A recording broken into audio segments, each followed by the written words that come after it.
Hey there, welcome to Broderos. Tonight, we've got hours of chilling horror stories combined with soothing rain sounds to help you relax and sleep. Before you drift off, leave a comment below and let us know where you're listening from and what time it is.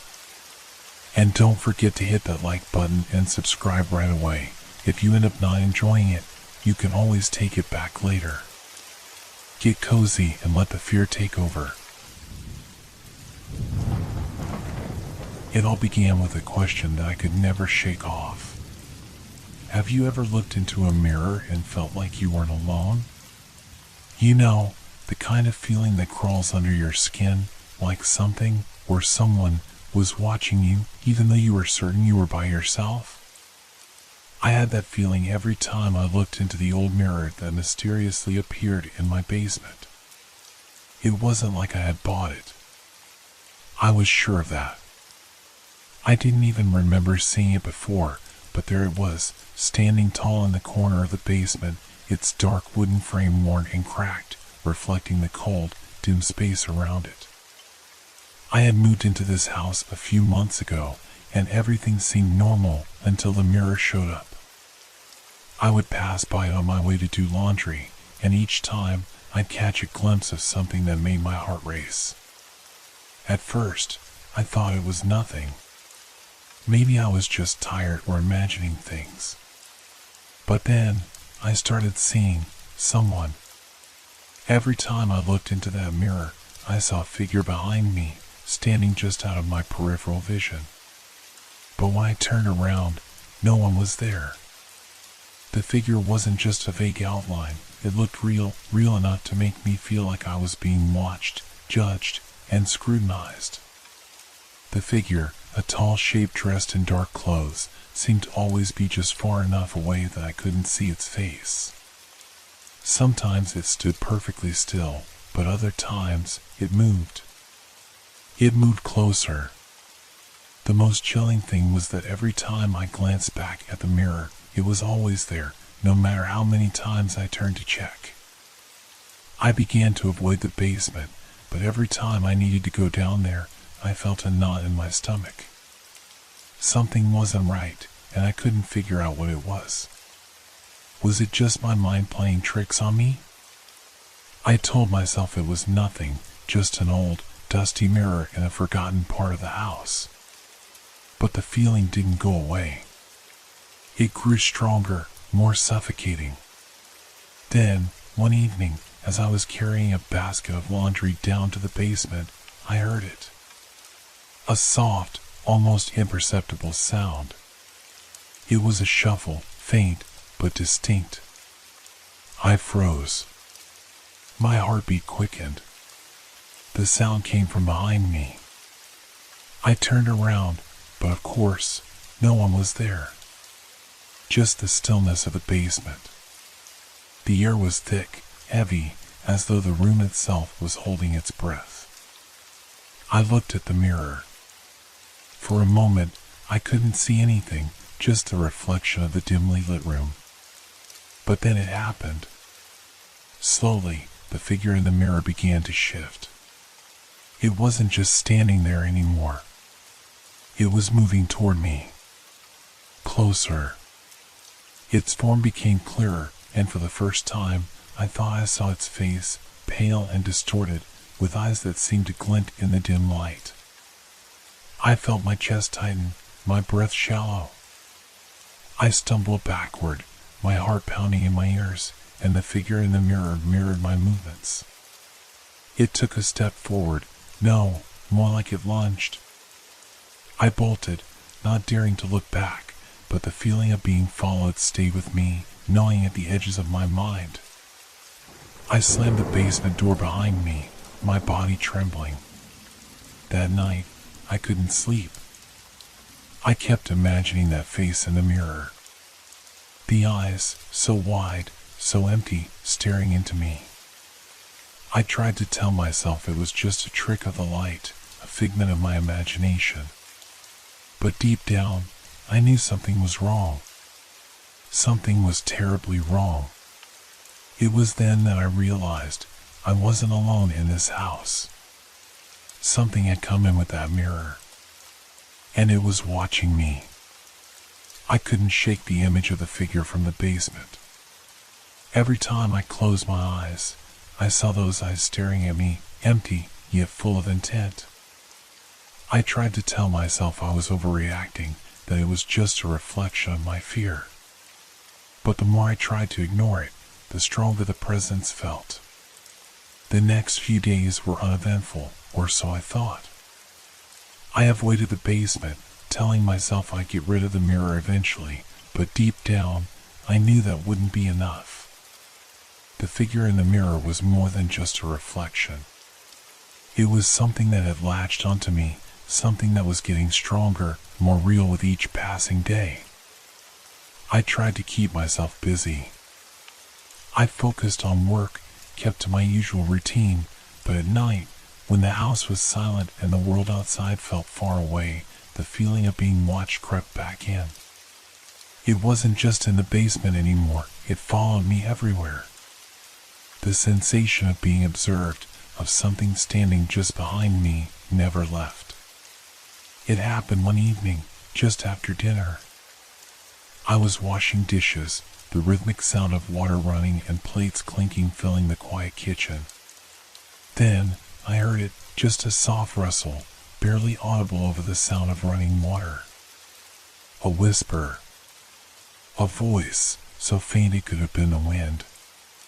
But I knew it wasn't. It was coming from the hallway. I froze, my hand still gripping the dish in midair. I listened closely. The whisper came again, clearer this time, but still just out of reach, like it was muffled by a wall. A soft, raspy voice, but with no words, only a sound that tugged at my mind, urging me to understand. The air around me grew colder, the temperature in the room dropping suddenly, as if a shadow had swept in from nowhere. I set the dish down carefully, my heart racing as I took a step toward the hallway. The shadows in the dim light stretched unnaturally, like they were alive, shifting, twisting with every movement I made. As I walked toward the basement door, the whispering grew louder, though I still couldn't make out the words. It was coming from below, from the basement. My feet moved almost of their own accord, pulling me toward the stairs. The closer I got to the door, the heavier the air became. My breaths grew shallow, and every step felt like I was walking through molasses, the weight of the unseen pressing down on me. When I reached the door, I hesitated. There was a distinct change in the sound now. It wasn't just a whisper. It was a soft scratching noise, like something, or someone, was trying to get through. I opened the door, my hands trembling, and stepped into the basement. The temperature plummeted further, and the darkness felt thick, like a tangible force that wrapped around me. The mirror stood in the corner, as it always had, but something was different. The figure was no longer merely a shadow in the glass. It was moving, pacing slowly, its movements jerky and unnatural. I could feel it now, that cold presence, pressing on me from all sides. The whispering started again, louder this time, and I could hear words, though they were disjointed, distorted, as if spoken through a veil. "You can't escape." The voice was clearer now, but it wasn't coming from behind me, it was coming from the mirror. I turned slowly, my breath catching in my throat, my hands clammy with sweat. The figure in the mirror had stopped moving. It was facing me now, and its eyes were wide open, staring at me with an intensity that made my stomach drop. Then, without warning, it stepped forward. The mirror cracked. A single jagged line appeared in the glass, running from the top to the bottom, like a scar. The air grew colder still, the darkness deeper. The scratching sound was louder now, almost frantic, like something trying desperately to get out. I backed away, my feet stumbling over the cold concrete floor as the figure in the mirror reached out, its hand pressing against the glass. And then, it was gone. The mirror was empty again, but the chill in the air remained. The whispering stopped, but the silence was unbearable. I stood there, frozen, unable to move, my mind racing, trying to understand what had just happened. Had it been real? Or was I losing my mind? The crack in the mirror seemed to mock me, as if to say, this is just the beginning. And somehow, I knew it was true. The thing in the mirror wasn't done with me yet. The days following that night were a blur. I tried to carry on with my life, but everything felt wrong. The house no longer felt like my own. Every creak of the floorboards, every gust of wind that rattled the windows, every shadow that moved just a little too quickly, it all felt like a warning. I couldn't escape the feeling that something was closing in on me, tightening around me like a noose. The mirror had become my obsession. Every time I passed the basement door, I felt its pull. The whispers would come and go, but I couldn't ignore them any longer. It was as if the very walls of the house were breathing, exhaling in time with the subtle shifts in the air. I couldn't keep away from the basement. One afternoon, unable to bear it any longer, I made my way down there. The basement door groaned as I opened it, and the chill that swept out was more biting than before. I could feel the weight of the darkness pressing down on me, almost suffocating. My hands shook as I descended the stairs, and every step seemed to echo too loudly in the silence. The mirror stood in the corner, just as it always had, but now it felt like it was waiting for me, like it had been expecting me all along. The crack in the glass had grown, a jagged line cutting through the reflective surface, as though the mirror itself was slowly being torn apart. I stood there, staring at the broken glass, feeling the hairs on the back of my neck rise. The whispering had returned, low and insistent, but this time it wasn't just words. There was a presence behind the voice, something physical. I could feel it, right behind me, moving closer. I spun around, but there was nothing there. Just the empty space of the basement. But then, I saw it. Out of the corner of my eye, a shadow moving in the mirror, behind me. I turned to face it, my heart pounding, and the figure appeared again. But this time, it wasn't just standing. It was coming through the glass.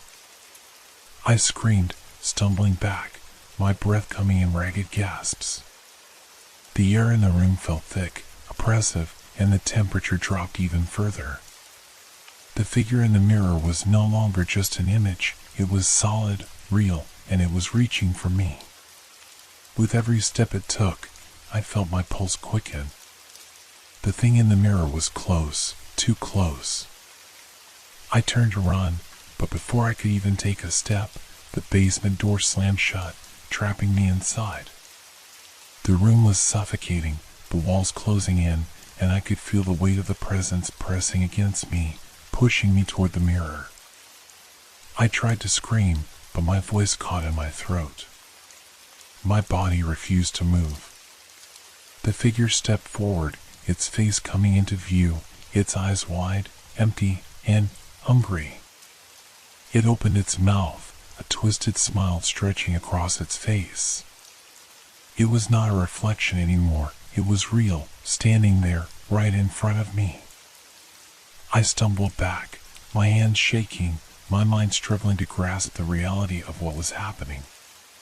It was pulling me in, dragging me closer to the shattered glass, and I felt an invisible force gripping me, holding me in place. Then, the whispering stopped. A deep, unnatural silence filled the room, and I could hear nothing but my own breath. The figure leaned in closer, its breath cold against my skin, its voice a rasping hiss. "You can't hide from me."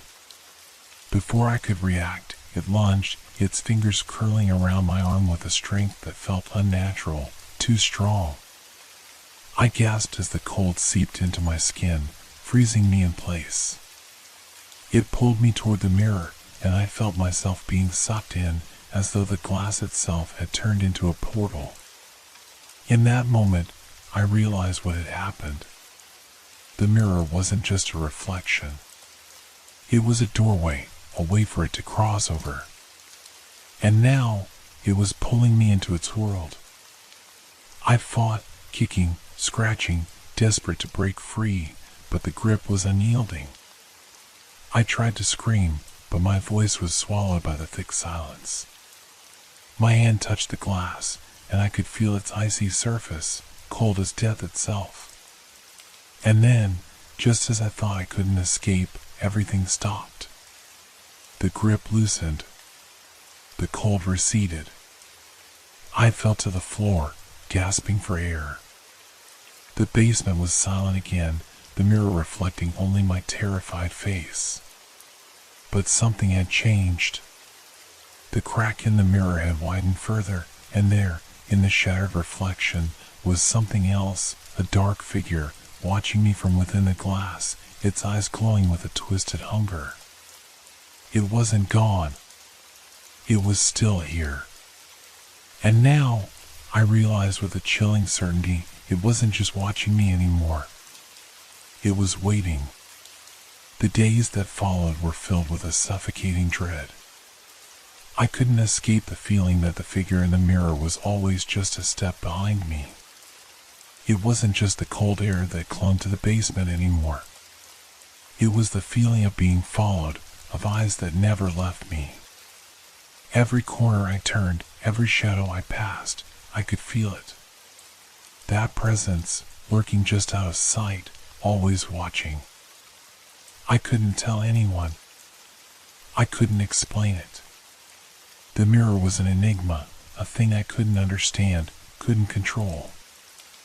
I tried to act normal, tried to carry on with my daily life, but I knew that I was no longer the same. There was a weight on me now, a heaviness I couldn't shake off. And every time I glanced at the mirror, whether in the basement, the hallway, or even in passing windows, I saw that shadow, growing stronger, becoming more real. I knew I had to destroy it. The mirror, the source of all this, had to be gone. But the thought of approaching it again terrified me. What if it wasn't the glass that was trapping it? What if destroying it meant letting it into the world? What if, by breaking the mirror, I would release the thing that had been tormenting me into my life for good? But there was no choice. The figure in the reflection was no longer just a shadow, it was becoming a part of me. A weight on my chest, a constant pressure against my thoughts. I couldn't keep living like this. I couldn't stay in this house, with it watching me every moment of every day. I gathered my courage, clenching my fists as I made my way down to the basement once more. The door creaked open slowly, the air inside as cold as ever. The mirror stood in the corner, waiting. The crack in its surface had spread even further, spidering across the glass like a growing infection. The figure was still there, standing in the reflection, its face contorted into something darker, angrier than before. I could hear it now, the whispering coming from the glass itself, but it was no longer words. It was a sound, a scraping, gnawing noise, like nails dragging across stone. I felt my skin crawl. I wasn't alone. I approached the mirror, my heart hammering in my chest. The closer I got, the colder the air became. I reached out a trembling hand, my fingers brushing against the icy surface of the glass. The chill ran through me like a shock, but I couldn't pull away. I had to do this. I had to end it. Taking a deep breath, I grabbed the edge of the mirror, prepared to pull it down and shatter it. But before I could, the figure in the reflection moved. It wasn't a subtle movement. It was fast, too fast. It lunged at the glass, slamming its hands against the surface with a force that made the entire room shake. I stumbled back, my breath caught in my throat as I saw it, its face pressed against the glass, eyes wide with a terrible hunger. And then, something happened. The glass rippled, as though the reflection itself was bending. I heard a deep, inhuman growl, and before I could react, the figure reached through the mirror. Its hand, cold, skeletal, and clawed, grabbed at me, the fingers curling around my arm with a strength I couldn't fight. The pressure of its grip felt like ice piercing my skin, freezing me in place. I screamed, but no sound came out. The cold spread up my arm, numbing everything it touched. My vision blurred, and I could feel myself being pulled forward, closer to the mirror, closer to the thing that was now so much more than just a reflection. With all my strength, I yanked my arm away. I pulled back with every ounce of willpower I had, but it wasn't enough. The thing's grip tightened, dragging me closer to the mirror. I had to get out. I had to escape. My mind screamed for me to run, to break free, but I couldn't move. Then, in that moment of sheer terror, I saw it. The crack in the mirror, it wasn't just a crack anymore. It was a tear, a rift in the very fabric of the glass. And through it, I could see something else. Something other, a darkness, an abyss, a world beyond the glass that wasn't meant for this one. The thing in the mirror wasn't trying to pull me into the reflection. It was pulling me into its world. In a final burst of desperation, I grabbed the nearest object, a metal pipe lying on the ground, and swung it at the mirror with all the strength I could muster. The pipe collided with the glass, shattering it with a deafening crash. The world seemed to freeze. For a moment, there was nothing but silence. The cold released its grip on me, and I stumbled back, gasping for air. The basement was still, eerily quiet. The mirror, what was left of it, lay in shattered pieces on the floor. I thought it was over. But then I saw something that made my blood run cold. The pieces of the mirror were moving, slowly shifting on the floor as if they had a life of their own. And from within the shards, I saw those eyes again, the eyes of the thing that had haunted me. They were staring at me through the broken fragments, cold and unblinking. It wasn't gone. It was still there, waiting. I had destroyed the mirror, but it wasn't the mirror that was the problem. It was the thing. The entity that had been lurking within it. And I realized something in that moment. I had only made it angry. And now, it was going to find me. The air in the basement grew thick with an unnatural stillness as I watched the shattered pieces of the mirror twitch, rearranging themselves on the cold concrete floor. I couldn't breathe. The sound of my heartbeat pounding in my ears drowned out everything else. The cold that had seeped into my bones now felt like an electric current, making my skin prickle with dread. For a few seconds, nothing happened. The shards of the mirror lay still, scattered across the floor, as if mocking my belief that breaking it would end the nightmare. But I knew it wasn't over. That was just the beginning. The thing inside the mirror wasn't bound by the glass anymore. It was free. And it was angry. Suddenly, a sharp scraping noise broke the silence, and I froze. The pieces of the mirror began to move again, slowly and deliberately, as if they were being pulled together by an invisible force. The shards slid across the floor, clicking together like puzzle pieces, until they formed a single, jagged surface. I stepped back, my legs weak, my mind reeling. I had to get out. I had to escape, but I couldn't tear my eyes away from the growing reflection. It wasn't just the broken shards now. The image in the glass was more than a reflection, it was something else. The figure was there again, its face twisted in that same empty, soulless stare. But this time, it wasn't behind the glass. It was inside of it, moving with a slow, fluid motion that didn't match the way the world worked.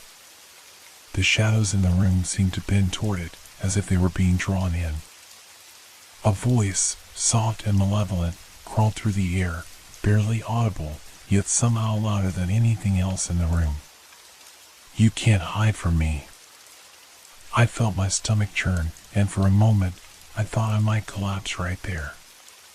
But I couldn't afford to freeze. I had to move. My legs, though shaky, carried me toward the stairs, each step an effort to outrun the creeping terror that followed me. But then, just as I reached the bottom of the staircase, the basement door slammed shut with a force so powerful that the walls around me shuddered. My heart skipped a beat. The door had always been easy to open, but now it was sealed tight, as though something on the other side didn't want me to leave. The whispering started again, only now it was louder, more insistent.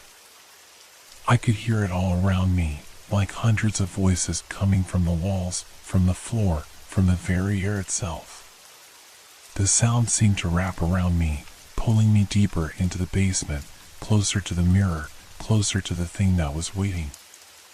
I turned back toward the mirror, my mind a whirlwind of panic and desperation. The figure was still there, its twisted form flickering like a reflection in a broken pool of water. But now, it wasn't just watching me. It was moving, stepping forward from the depths of the glass, its face contorted into an expression that was almost pleased. I wanted to scream, to run, but my body refused to obey. It was getting closer. I could feel it, could hear its steps, slow, deliberate, growing louder with every passing second. The whispering filled the room, drowning out everything else, until it became one unified voice, speaking directly into my mind. "You belong here." My blood ran cold as the figure in the mirror reached out, its hand slipping through the glass like liquid. The edges of its fingers stretched, elongating unnaturally, as if the mirror had become a gateway, a portal to something far worse. It was no longer just an image, it was coming for me. I snapped into action. I grabbed anything I could find, an old broomstick, a discarded chair leg, and swung it at the mirror. The shard of glass cut into my palm as I struck, but I didn't stop. I couldn't stop. I had to break it again, had to stop the thing from coming through. But with every hit, the mirror seemed to grow stronger. The cracks in the glass mended themselves, pulling the shards back into place, the reflection repairing itself like it was alive. It was mocking me.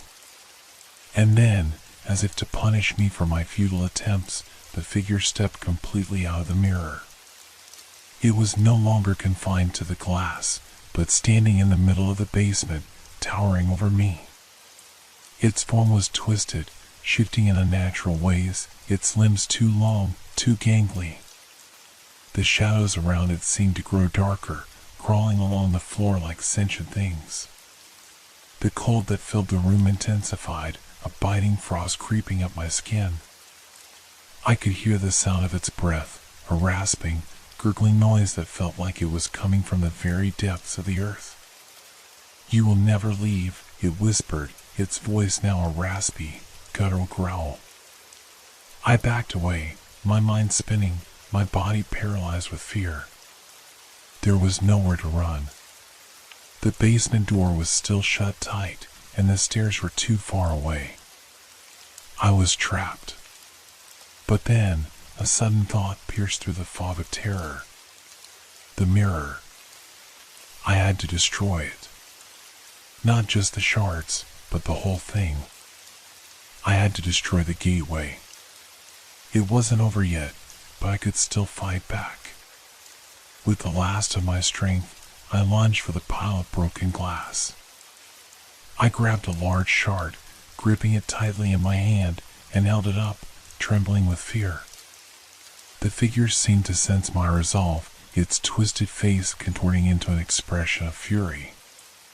It screeched, louder than anything I had ever heard, its claws reaching for me, trying to drag me back. But I didn't hesitate. I plunged the shard of glass into the heart of the reflection. The room shook violently as the glass shattered completely. The figure screamed, a sound that pierced through my very soul, and the basement was filled with a blinding light, as though the mirror had been a conduit to something far worse. And then, just as suddenly as it had appeared, it was gone. The basement was silent. The door was open, and the cold, oppressive darkness had lifted. I don't know how I survived. I don't know what happened to the thing in the mirror, whether I destroyed it or merely delayed its return. But as I left that basement, I knew one thing for certain. It wasn't over. It was never over. The thing in the mirror was still watching. And one day, it would come back.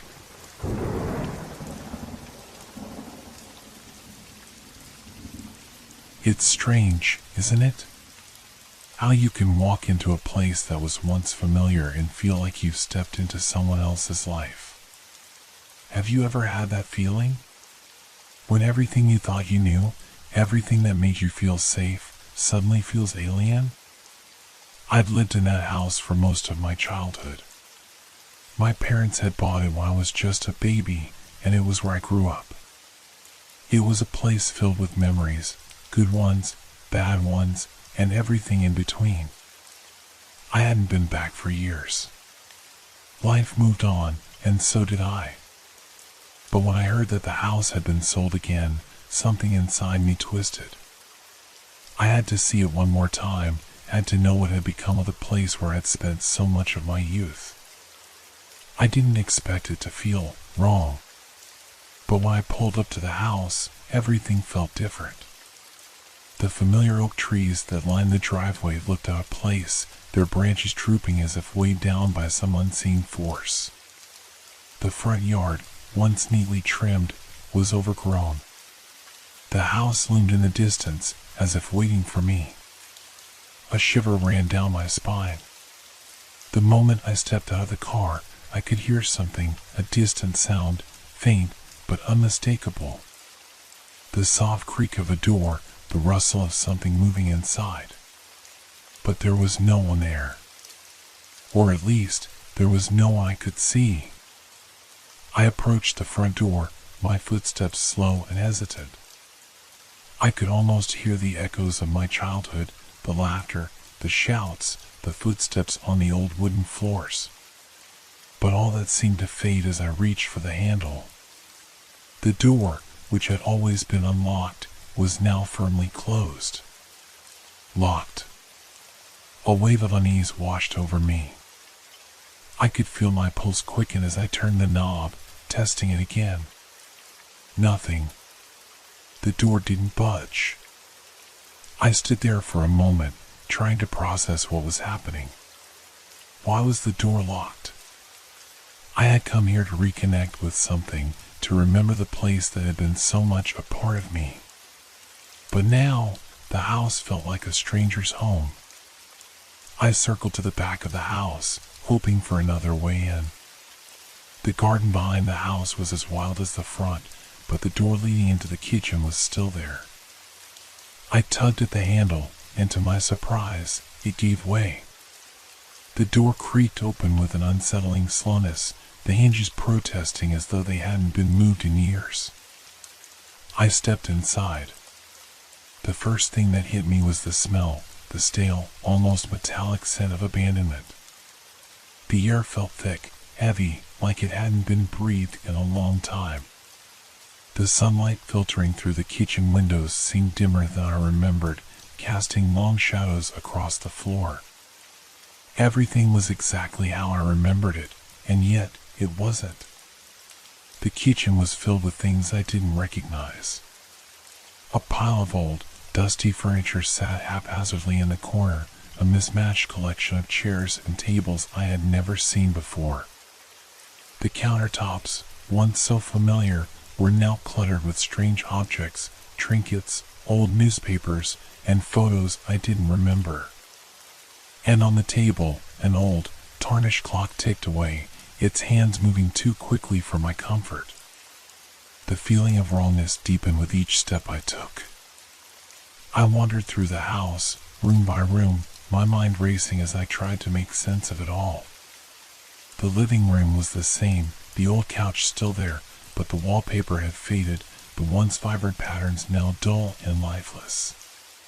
The hallway seemed longer than it used to be, the walls lined with strange, unfamiliar pictures, pictures of people I didn't know. Each room held more of the same, things that didn't belong, things that felt as though they had been placed there intentionally to unsettle me. The furniture, the objects, they all seemed foreign, out of place. But it was more than just the physical changes. It was the sense that someone, or something, had been here long after I left. A presence, invisible yet undeniable, that clung to the walls, to the air itself. I tried to push the feeling aside, telling myself it was just my imagination. After all, it had been years. Maybe I was just forgetting things. Maybe the house had changed over time. But deep down, I knew something wasn't right. I could feel it in my bones. The worst part was the silence. It wasn't the peaceful kind of silence. It was a suffocating silence, like the house itself was holding its breath, waiting for something to happen. I reached the stairs. The old staircase that had creaked under my feet when I was a child now looked different. The banister, once smooth and polished, was rough and splintered. The steps groaned beneath my weight as I climbed them, but the sound was muffled, as if the house itself was trying to drown out my presence. At the top of the stairs, I hesitated. The door to my old bedroom stood at the end of the hallway, just as I remembered it. But there was something about it, something in the way the door stood ajar. The faintest hint of movement on the other side made my heart race. I could almost hear something, soft and faint, like a whisper in the dark. I didn't want to open it, but I had to. I had to see what was inside. I pushed the door open slowly. The room was unchanged, but it felt colder than it should. The bed, the dresser, the old rocking chair by the window, all exactly as I remembered. But the air was thick, like it was heavy with memories, memories that didn't belong to me anymore. And that's when I saw it. A shadow. A figure. Standing in the corner of the room, just out of sight. It wasn't there before. I was sure of it. But now, it was watching me. I froze, my breath catching in my throat. The figure didn't move. It didn't make a sound. But I could feel its eyes on me, staring with an intensity that made my skin crawl. The longer I stood there, the more I felt like the house was closing in on me, like it was trapping me. I didn't know what to do. The room seemed to shift, the walls bending, the floor uneven beneath my feet. The shadows seemed to grow larger, stretching across the room like a living thing. I wanted to turn and run, but my feet wouldn't move. My mind was paralyzed by the realization that the house had changed, but it wasn't just the house. Something had changed inside me too. And that figure, whatever it was just the beginning. I could feel my heart hammering in my chest, the blood rushing in my ears as I stared at the shadow in the corner of my old bedroom. It hadn't moved, but it felt as though it were growing closer with every breath I took. The room, which had once been a sanctuary, now felt like a prison, the walls pressing in as if the house itself were trying to suffocate me. I wanted to scream, but my throat was tight, constricting with fear. Every instinct in me screamed to run, to get out of that room, out of the house. But I couldn't bring myself to move. My body was frozen, trapped in some kind of nightmare where the boundaries of reality were bending, stretching, distorting around me. The shadow didn't speak, but I could feel its presence, like an oppressive weight pressing down on my chest. I tried to blink, to shake my head, to break free from the paralyzing terror that gripped me. But nothing worked. I was locked in place, unable to tear my eyes away from the corner where the figure stood, its outline growing darker and more defined with every passing second. And then, just as I thought I might collapse, the shadow began to move. Slowly, deliberately, it shifted, stepping out from the corner and into the dim light of the room. I could make out its shape now, tall, thin, with long, spindly arms that seemed to stretch and twist unnaturally. Its face remained obscured, hidden in the darkness, but the sense of malice emanating from it was overwhelming. I could feel it in my bones, like the very air had turned cold and sharp. I forced myself to take a step back, my feet scraping against the floor. The sound was like a loud screech, breaking the silence, but it didn't feel like a relief. Instead, the noise seemed to draw the figure's attention, and I saw its head tilt, as if it were acknowledging my presence for the first time. "Why are you here?" I whispered, my voice trembling. The words felt foreign on my tongue, as if they didn't belong to me. The figure didn't answer. It didn't need to. Without warning, it took a step forward, and I stumbled back in shock. My back hit the door, and I winced as the cold wood pressed against my skin. I could see the figure's face now, or at least, I thought I could. There was a vague outline of a face, but no eyes, no mouth. Just darkness where a human face should have been. I couldn't look away. I couldn't move. The figure was in front of me now, its presence overwhelming. The air grew thick, suffocating. The room seemed to close in even tighter. I felt like I couldn't breathe. Then, just as quickly as it had appeared, the figure vanished. One moment it was standing before me, and the next it was gone, as if it had never been there at all. I stood there, gasping for air, my chest tight with panic. I wanted to scream, but my throat was dry. I wanted to run, but my legs felt like they were made of stone. I could still feel the weight of its presence, hovering in the room like a dark cloud. And that's when I heard it. A soft creaking sound, like a door opening. My mind raced as I turned, expecting to see the shadow again. But there was nothing. No figure, no movement. Just the faint sound of something shifting in the house. It was coming from downstairs. I don't know what made me move. Maybe it was the desperate need to escape the suffocating atmosphere of the room. Maybe it was the urge to find something, anything, that could explain what was happening. But without thinking, I turned and rushed out of the room, down the hallway, into the stairs. Each step felt heavier than the last, the old wood groaning under my weight as I descended. The house felt different with every step I took. The air was thicker now, as if it had become heavier, laden with some unseen force. The walls seemed to close in around me, the hallway stretching longer and longer, as if the house itself was trying to keep me trapped inside. When I reached the bottom of the stairs, I paused. The sound was louder now. The creaking was unmistakable, coming from the living room. But it wasn't just the creaking of old furniture or the house settling. No, it was something more deliberate. Something was moving in the other room. I hesitated for a moment, my breath caught in my throat.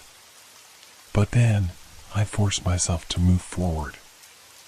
I couldn't stay here, couldn't let whatever was in this house claim me. I needed answers. I needed to know what was happening. I stepped into the living room. It was exactly as I remembered it. The furniture was unchanged, the couch sitting in the same place, the old lamp flickering weakly on the table. But there was something off about it. The room was darker, the shadows deeper, as if they were alive, shifting, bending to some unseen will. And the air, it felt cold. Unnaturally cold. I took another step into the room, my eyes scanning the space. That's why I saw it. In the corner, next to the old bookshelf, a door was standing ajar. A door that had never been there before. I knew this house. I knew every inch of it. And there had never been a door in that corner. The creaking sound came again, this time louder, more urgent.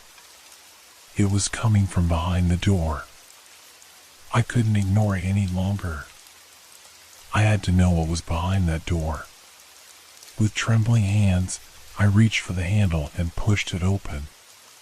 The room beyond was dark, but I could make out the faintest hint of movement. A shadow, just beyond the reach of the dim light. My heart raced in my chest. I could feel my breath catch in my throat as I stepped into the unknown, the door closing silently behind me. And then, I saw it. A figure, hunched over in the darkness, its back to me. It was a person, or at least, it had once been a person. Now, it was something else. Something twisted, distorted. It turned slowly, its head jerking around, its eyes wide and unblinking. And that's why I realized, whatever was in this house, whatever had been hiding here all these years, it wasn't just a memory. It was waiting for me. I couldn't move. My body refused to obey me, every muscle frozen in terror as I stared at the figure in the dark room. The figure was unnaturally still, its back hunched in an impossible way, as if it were a marionette pulled by invisible strings. It didn't make a sound, but the air around it was thick, heavy with something far worse than dread.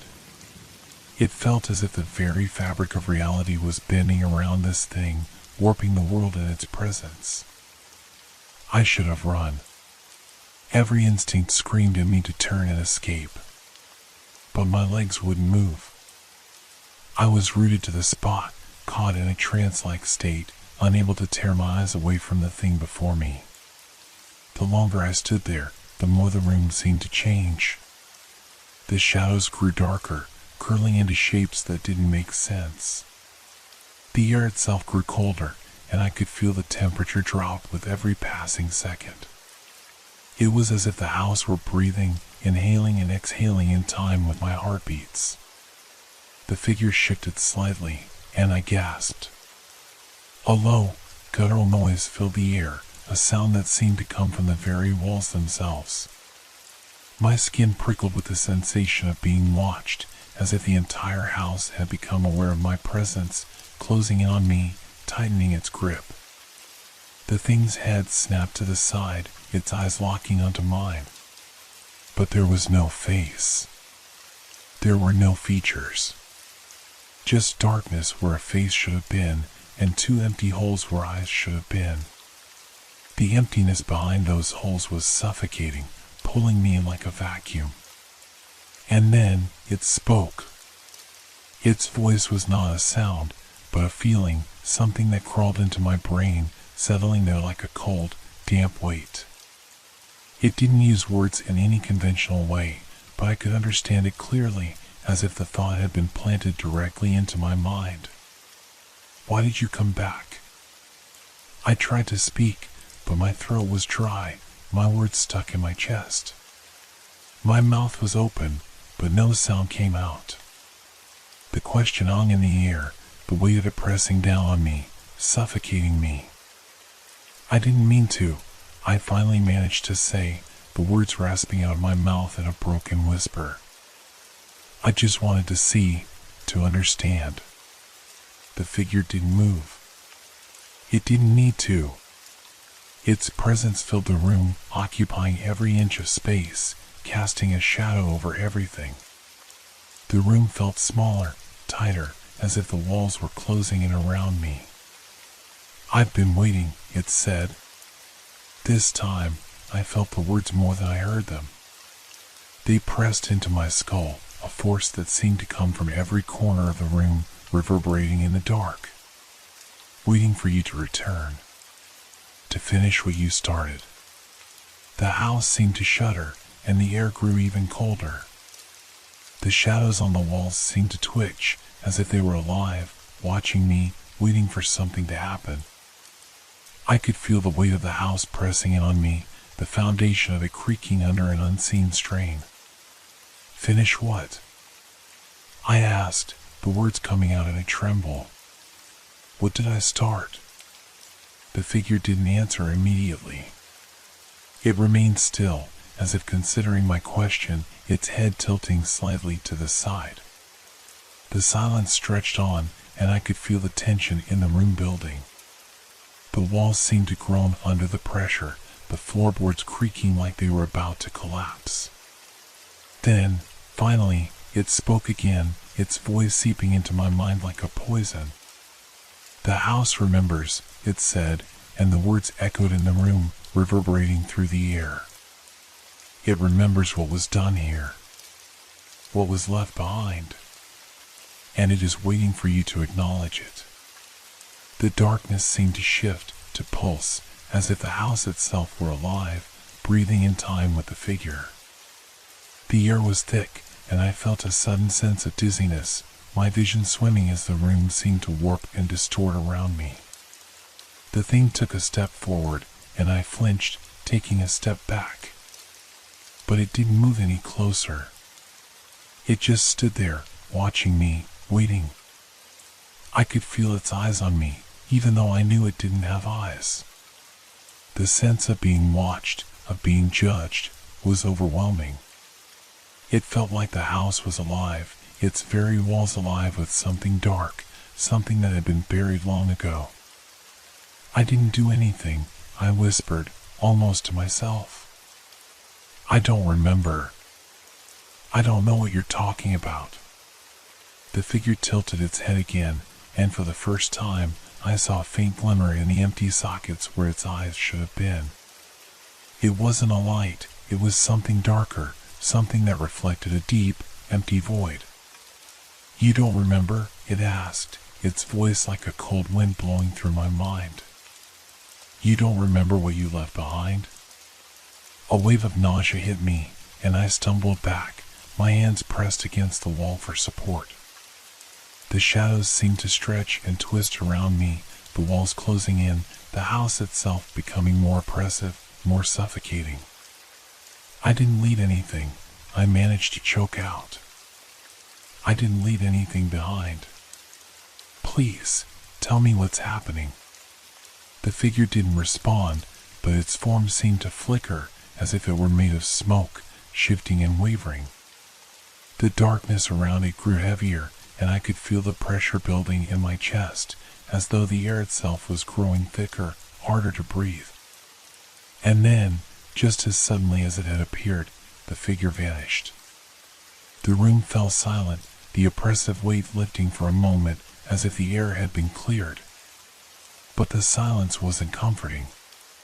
It was unsettling, unnatural. I could still feel it, the presence, the sense that something was wrong. That something was waiting for me, waiting to be acknowledged.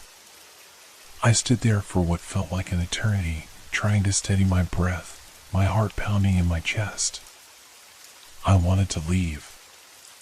I needed to leave. But I couldn't. The house wouldn't let me. I turned and fled down the hallway, my footsteps echoing through the empty house. The darkness followed me, pressing in on all sides. I couldn't shake the feeling that the house was watching me, waiting for me to understand something that had been hidden here, something I had to face. But I didn't know what it was. And that terrified me more than anything. I couldn't escape the feeling that the house was alive. Every creak of the floorboards beneath my feet, every gust of wind that rattled the windows, it all seemed to be deliberate, as if the house were trying to communicate with me. The air around me was thick, as though it had absorbed something over the years, something dark that I couldn't understand but was now reaching out to claim me. I stumbled into the kitchen, gasping for breath, my heart pounding in my chest. The walls were coated in layers of dust, the counters cluttered with old and used appliances, the refrigerator humming faintly in the background. Nothing had changed, except everything had changed. The house was still familiar, but it was different. The familiar smells, the worn-out floorboards, the way the light filtered through the dusty windows, it was all wrong. As I stood there, trying to collect myself, I noticed something odd. There was a piece of paper on the counter, a small note folded neatly in half. My heart skipped a beat as I reached for it, my fingers trembling. The handwriting was familiar, but I couldn't quite place it. It was neat and deliberate, the words written in a way that made my skin crawl. "You've come back. It's too late." The words seemed to blur before my eyes, and I shook my head, trying to steady myself. I couldn't breathe. The note wasn't for me. It couldn't be. But it was. There was no other explanation. It felt as if the house itself had left me this message, as if it were trying to tell me something. I crumpled the note in my hand and tossed it aside. I didn't want to think about it. I didn't want to remember. But I knew that wasn't an option. The house had its hold on me, and I could feel it tightening with every passing second. The kitchen felt colder now, the air thick with an unnatural chill. I couldn't tell if it was the house or my own fear making it that way, but it didn't matter. I had to leave. I had to find some way to escape. But every time I moved, every time I tried to take a step toward the door, I felt the house pulling me back, like invisible hands gripping me, forcing me to stay. The sound of footsteps echoed from the hallway, and I froze. I wasn't alone. I knew I wasn't alone. But I hadn't heard anyone else enter the house. No one else had been here, had they? I turned toward the door, my breath hitching in my throat, my heart racing. The footsteps were coming closer, slow and deliberate, each step heavier than the last. My mind raced. Should I hide? Should I confront whatever it was? Before I could decide, the door swung open with a loud creak, revealing nothing but darkness beyond. There was no figure, no presence. But I could feel it, the same suffocating pressure, the same sense of being watched.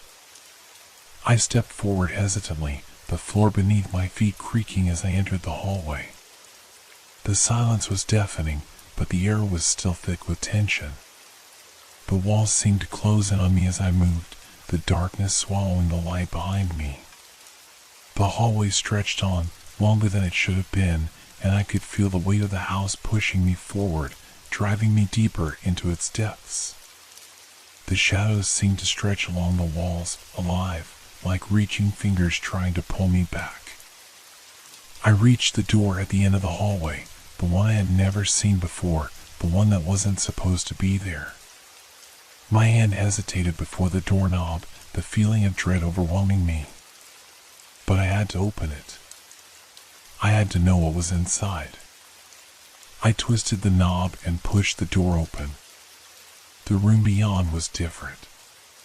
It wasn't like any other room in the house. The walls were bare, the floor was smooth and cold beneath my feet.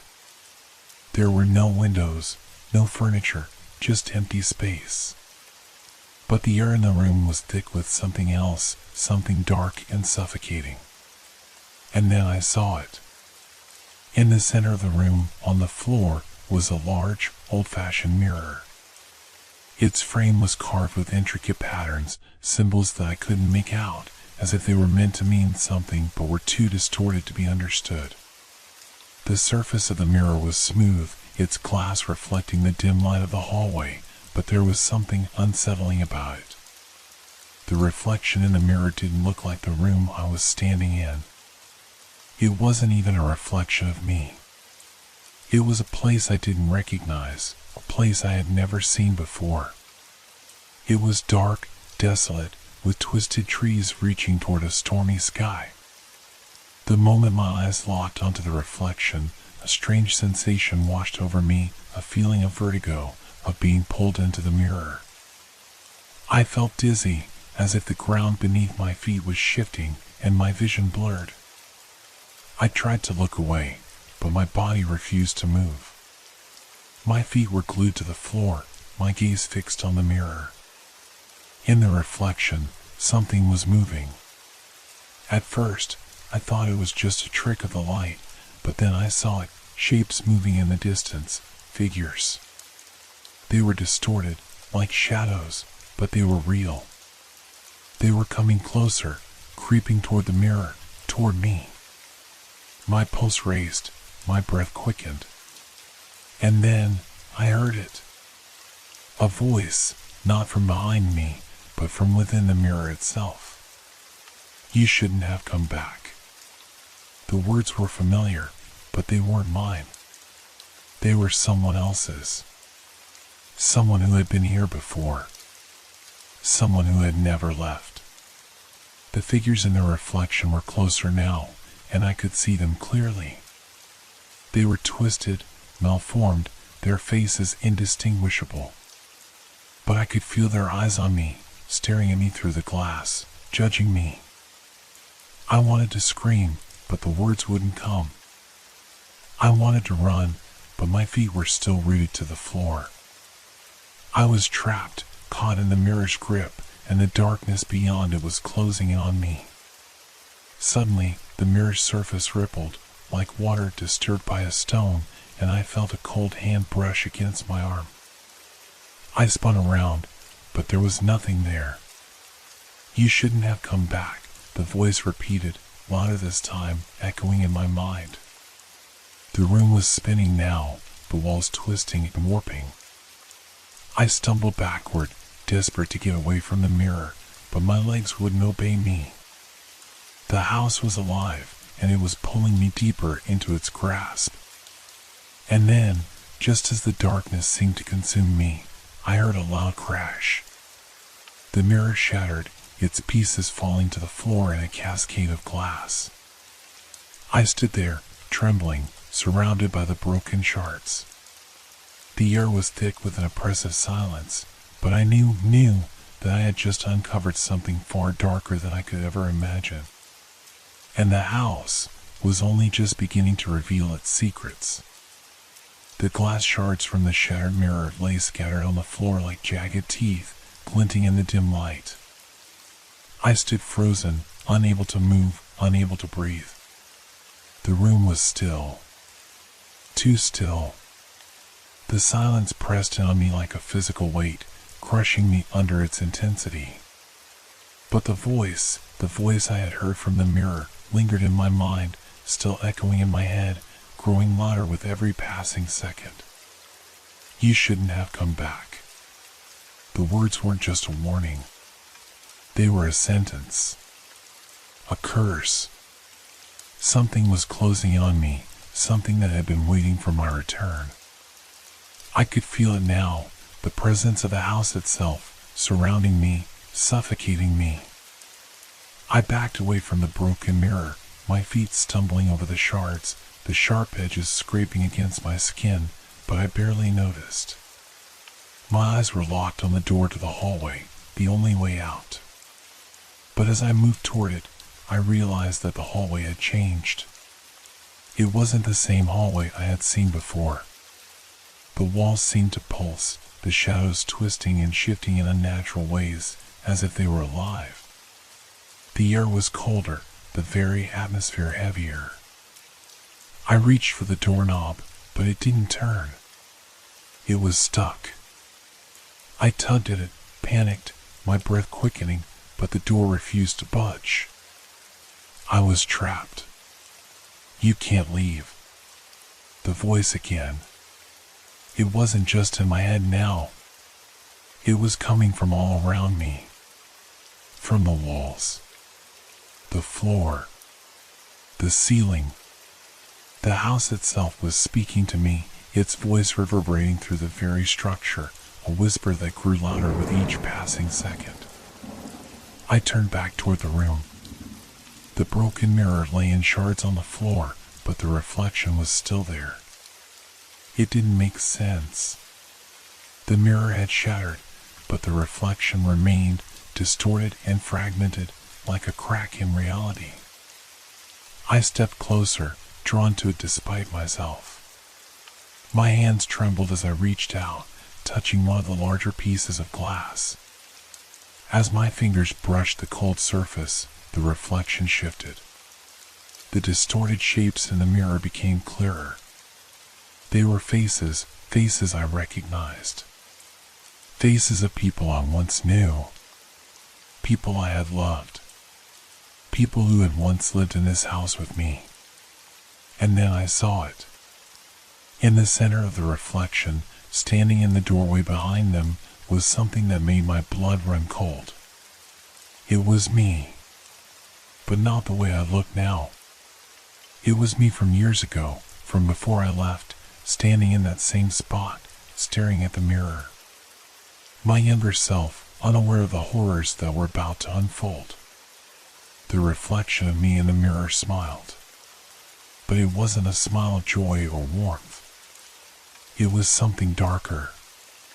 A grin that was wrong, twisted. "You were always meant to come back," the reflection said, its voice cold and echoing, just like the one that had haunted me in my mind. Suddenly, everything clicked. The house, the shadows, the voices, it wasn't just a place. It wasn't just an old building I had returned to. It was something much worse. Something that had been waiting for me, for my return. Something that had always been here, lurking in the corners, in the cracks between the walls. The house had memories. It remembered everything. And it remembered me. The walls began to creak and groan, the floorboards bending under an unseen weight.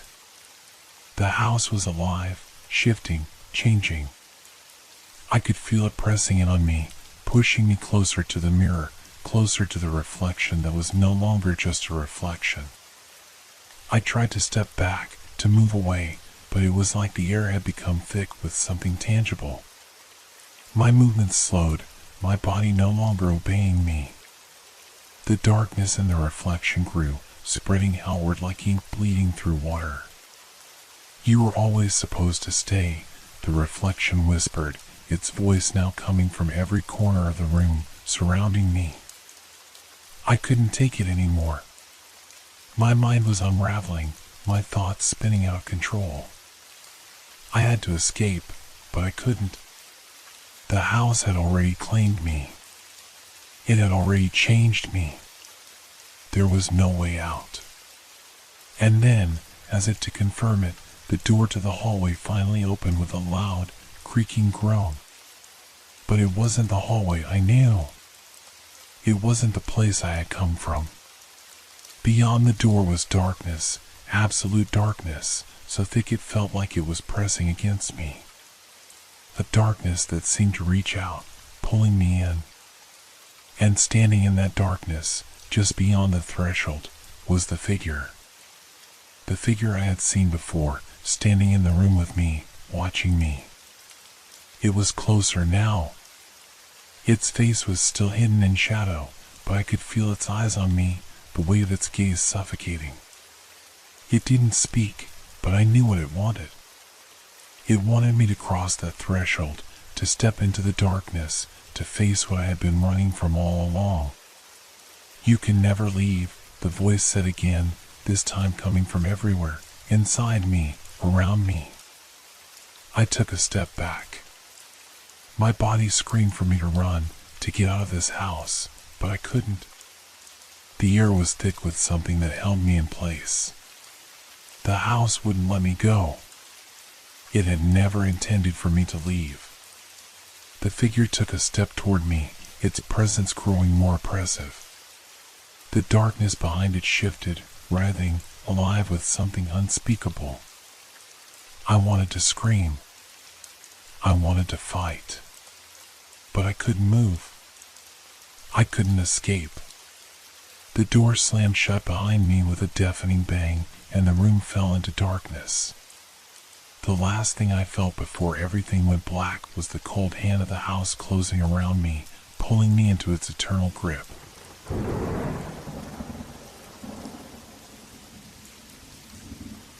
Have you ever woken up in the middle of the night and felt that something was off? That something, just beyond your reach, was wrong?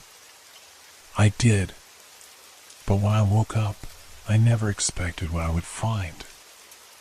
I opened my eyes slowly, the dim light from the street lamp outside casting long shadows across the room. The clock on the nightstand blinked the time, 3 a.m. The room was quiet, far too quiet. It was the kind of silence that feels unnatural, like the world has been paused for a moment and nothing is moving, nothing is breathing. At first, I didn't notice. My eyes were still heavy with sleep, my mind foggy and confused. But then, I turned my head slightly, and I saw it. The room was empty. The people I had been with only hours ago, my friends, my family, were gone. Vanished. There was no trace of them.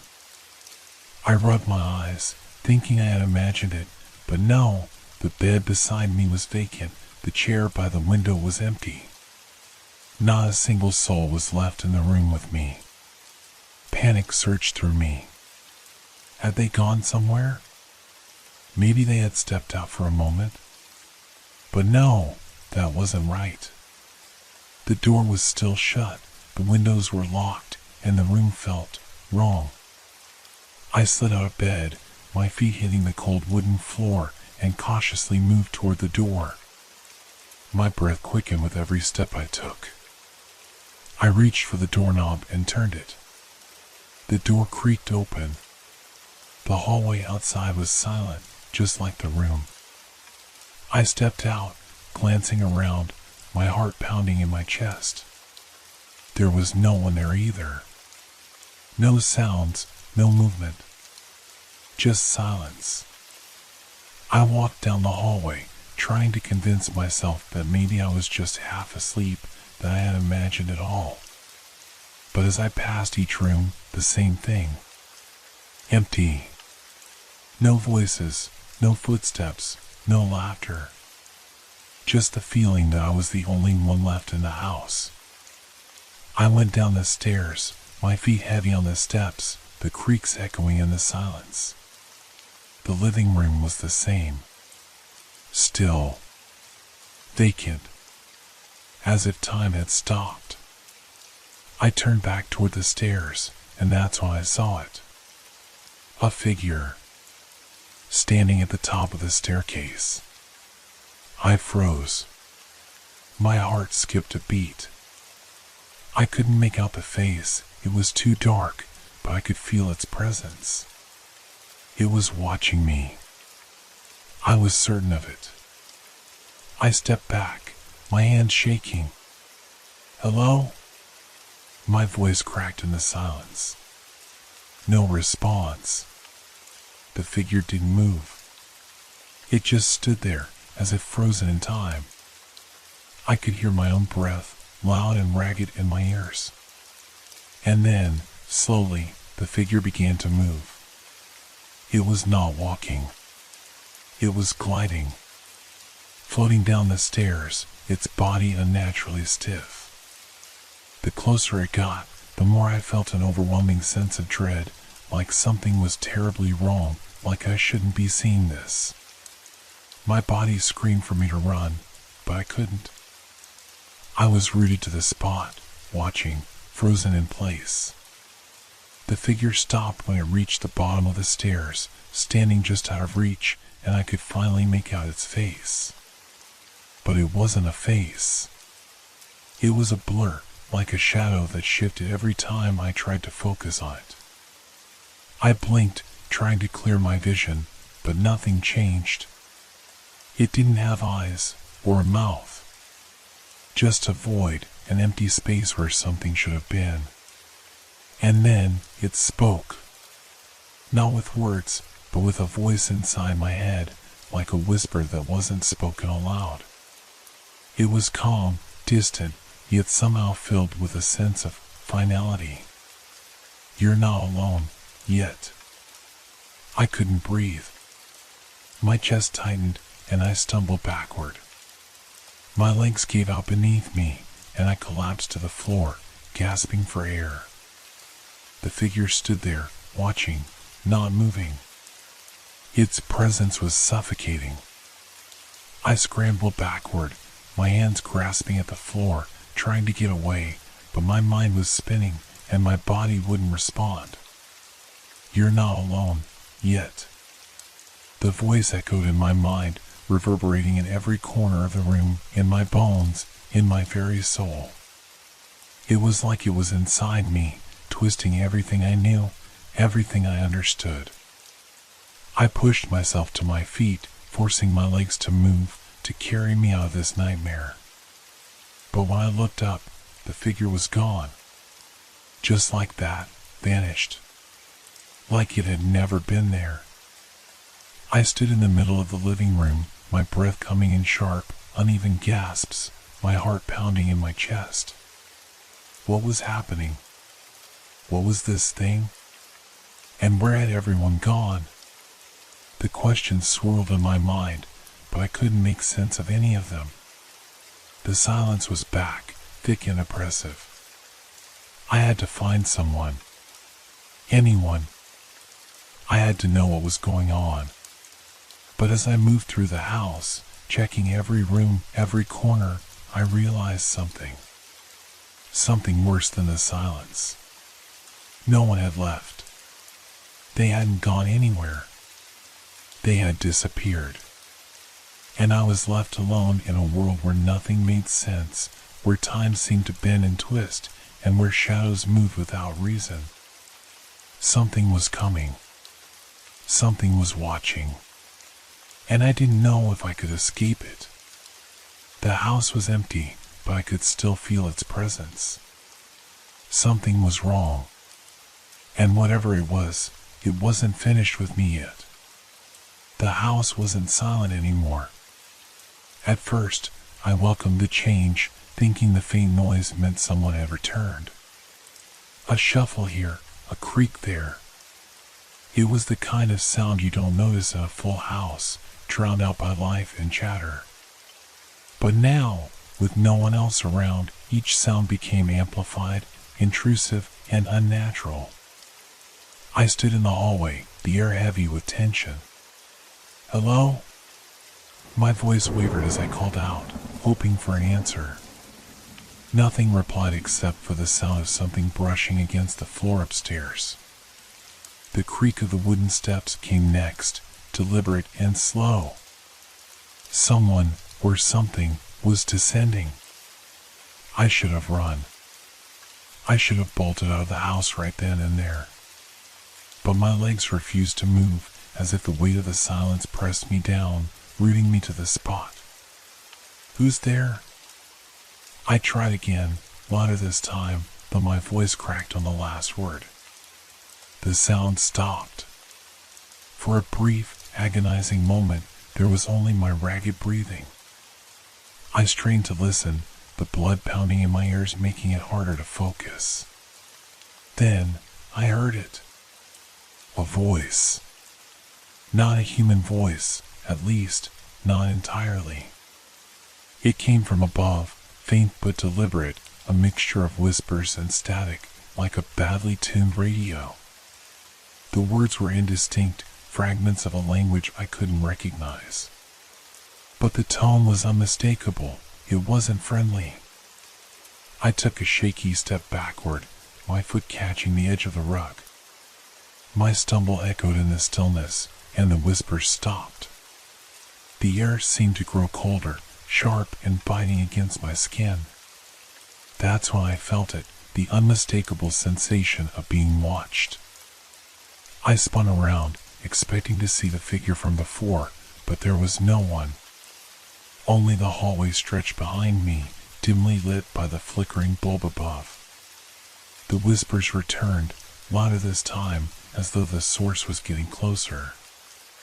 I turned back toward the stairs, my heart hammering in my chest.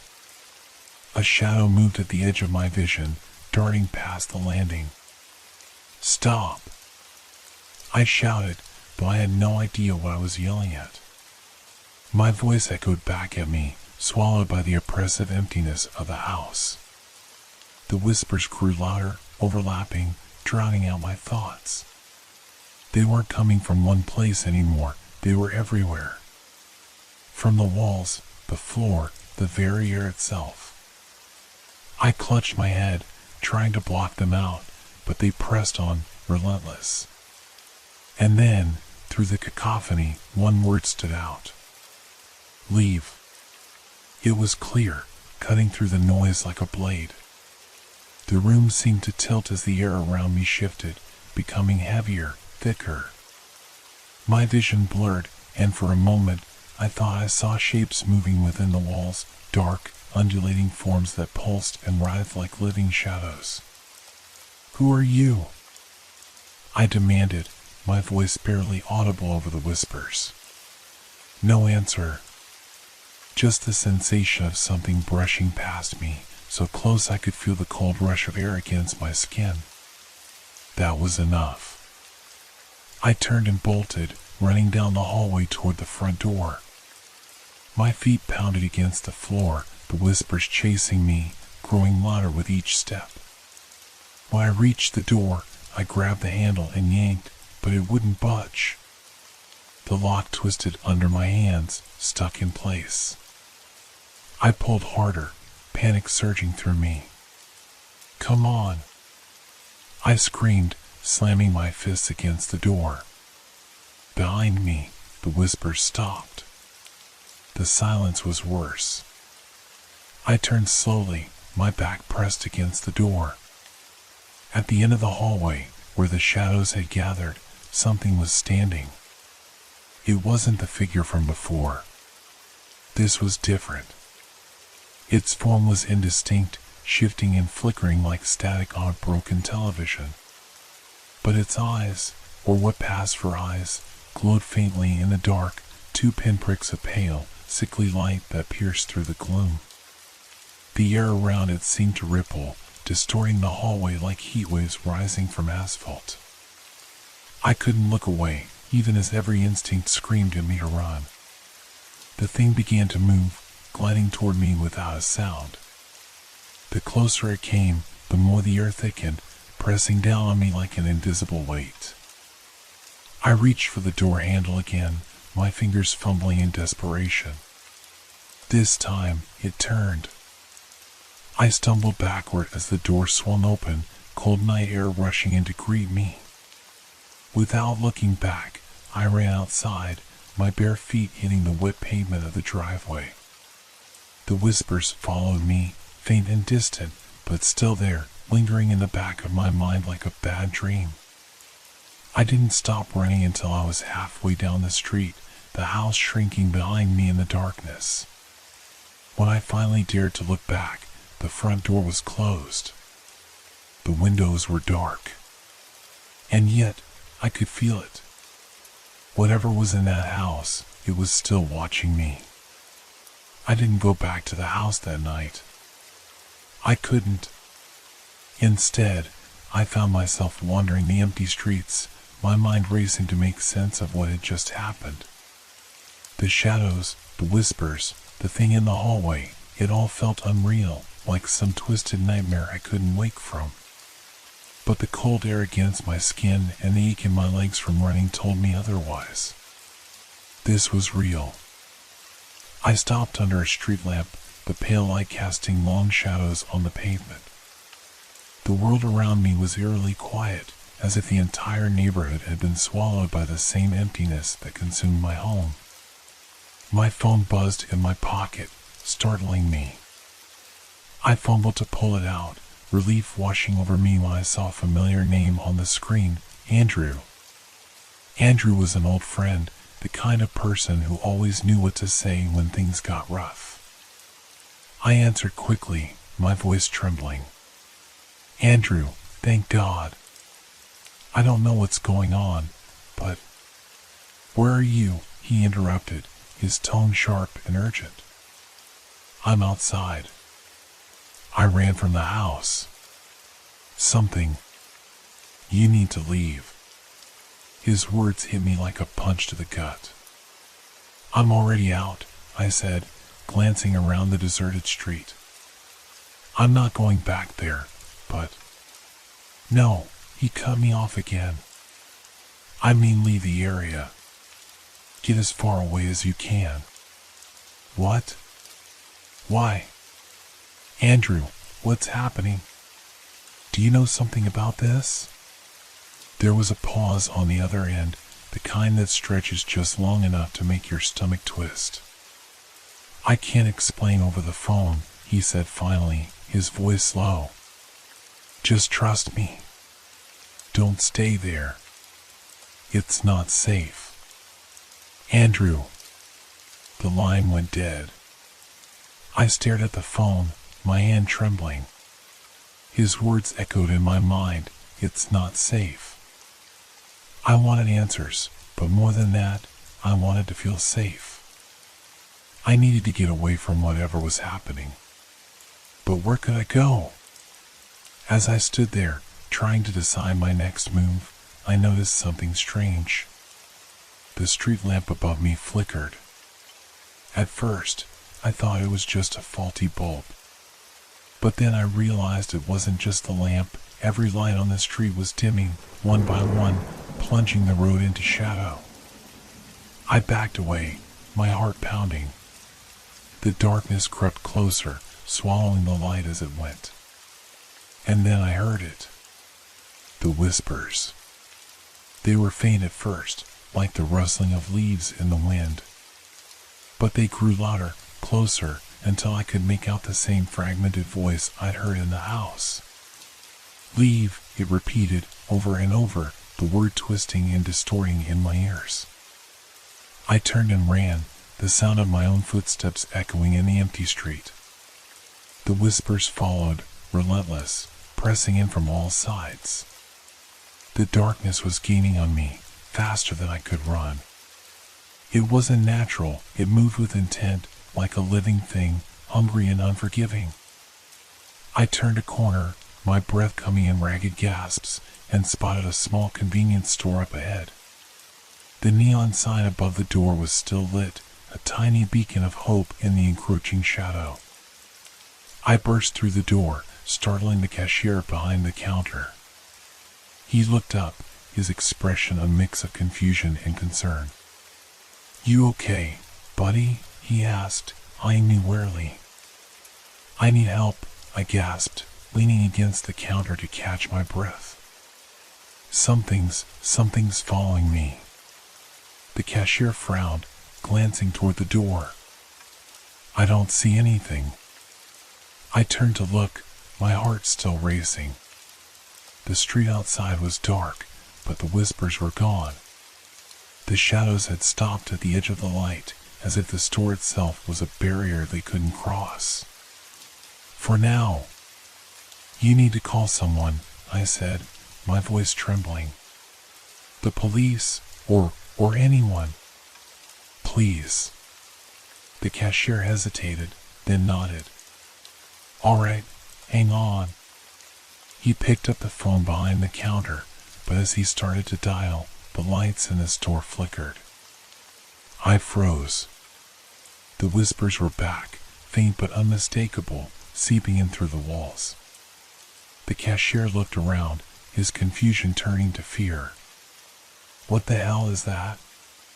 Before I could answer, the lights went out completely, plunging the store into darkness. And in that darkness, I saw them.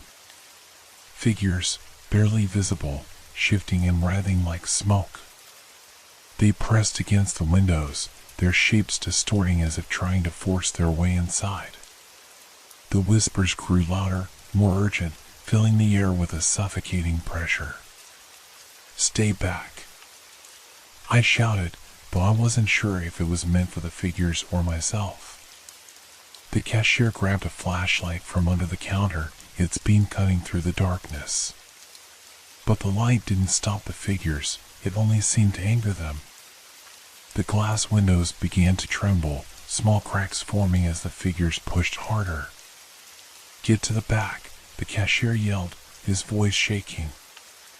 I didn't need to be told twice. We ran toward the stockroom, the flashlight bouncing wildly in his hand. The whispers followed, growing louder with each step, until they were almost deafening. When we reached the stockroom, the cashier slammed the door shut behind us, locking it with shaking hands. For a moment, there was silence. Then, the door began to rattle. The door shook violently, the metal hinges groaning under the strain. Each impact sent a jolt through the small stockroom, rattling the shelves and knocking over boxes. The cashier, whose name tag read Paul, stood frozen, his flashlight trembling in his hand. I grabbed his arm, forcing him to meet my eyes. "We can't stay here," I whispered, though the pounding noise made it hard to hear even my own voice. "Where else are we supposed to go?" he shot back, his voice cracking with panic. The walls around us felt like they were closing in. The whispers seeped through the cracks, a cacophony of voices all speaking at once. Some were low and guttural, others high and shrill, but none of them made sense. Then, amidst the chaos, I noticed something. The shadows pressing against the door weren't behaving naturally. They didn't move like people, or even like animals. Their shapes twisted and stretched, warping into impossible angles. One moment, a hand-like appendage reached toward the handle. The next, it dissolved into a swirling mass. The whispers suddenly stopped. The silence was unbearable. Paul turned the flashlight toward the door, his face pale and drenched in sweat. "I think they're gone." "No," I said, my voice hoarse. "They're waiting." As if on cue, the door handle began to turn, slowly and deliberately. Paul cursed under his breath, backing away. I scanned the room, searching for anything we could use to defend ourselves. My eyes landed on a heavy metal crowbar leaning against the far wall. I grabbed it, the cold weight reassuring in my hands. "If they come through, we fight." Paul didn't look convinced. "Fight what?" "Did you see those things? They're not normal." Before I could respond, the lights in the stockroom flickered back on, casting the room in a harsh, artificial glow. The pounding on the door stopped. We both stood there, holding our breath, waiting for something to happen. And then, the door opened. It didn't burst open like I'd expected. It swung inward, slow and steady, as if inviting us to step through. Beyond it was nothing but darkness. Paul raised the flashlight, shining it into the void. The beam barely penetrated the gloom, illuminating only a few feet ahead. "Don't go out there," he muttered, his voice barely audible. But something compelled me to move closer. The shadows seemed alive, shifting and pulsing like a living organism. I could feel their pull, a strange gravitational force drawing me in. "Hey!"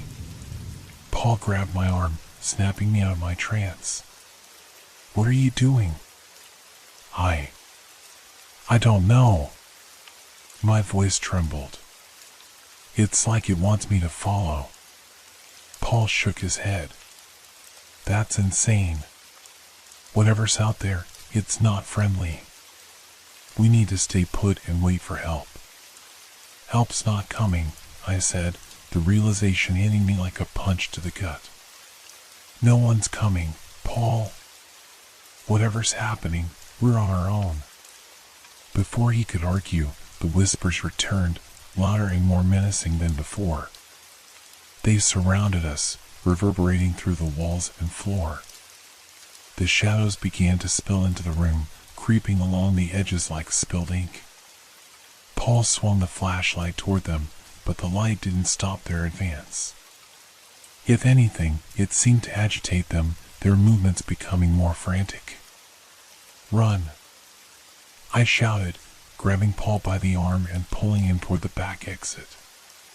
We burst through the door and into the alley behind the store.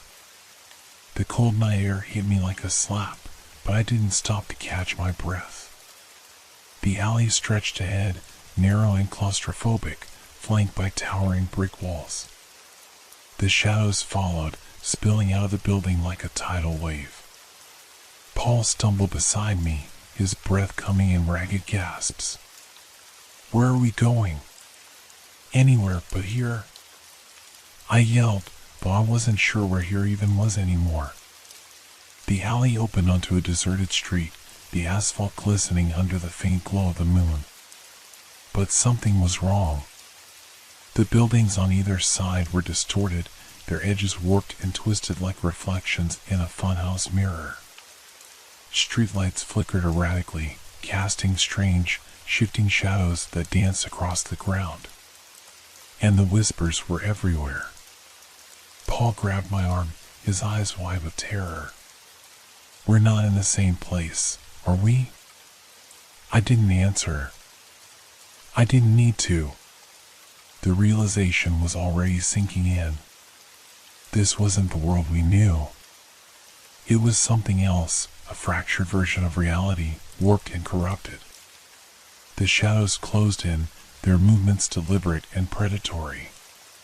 The whispers coalesced into a single voice, deep and resonant, echoing through the empty streets. "You cannot escape." The voice reverberated through the warped streets, low and resonant, as if it emanated from the very ground beneath our feet. Paul's grip on my arm tightened, his panic mirroring my own. "We can't outrun it," he whispered, his voice shaking.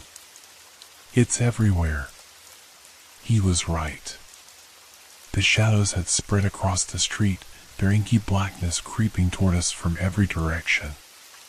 The distorted buildings loomed overhead, their jagged outlines casting menacing silhouettes against the flickering sky. But I wasn't ready to give up. "Over there." I pointed toward a narrow gap between two buildings. It was barely wide enough for us to squeeze through, but it was better than standing still. Paul hesitated, glancing back at the encroaching shadows. "What if it's a dead end?"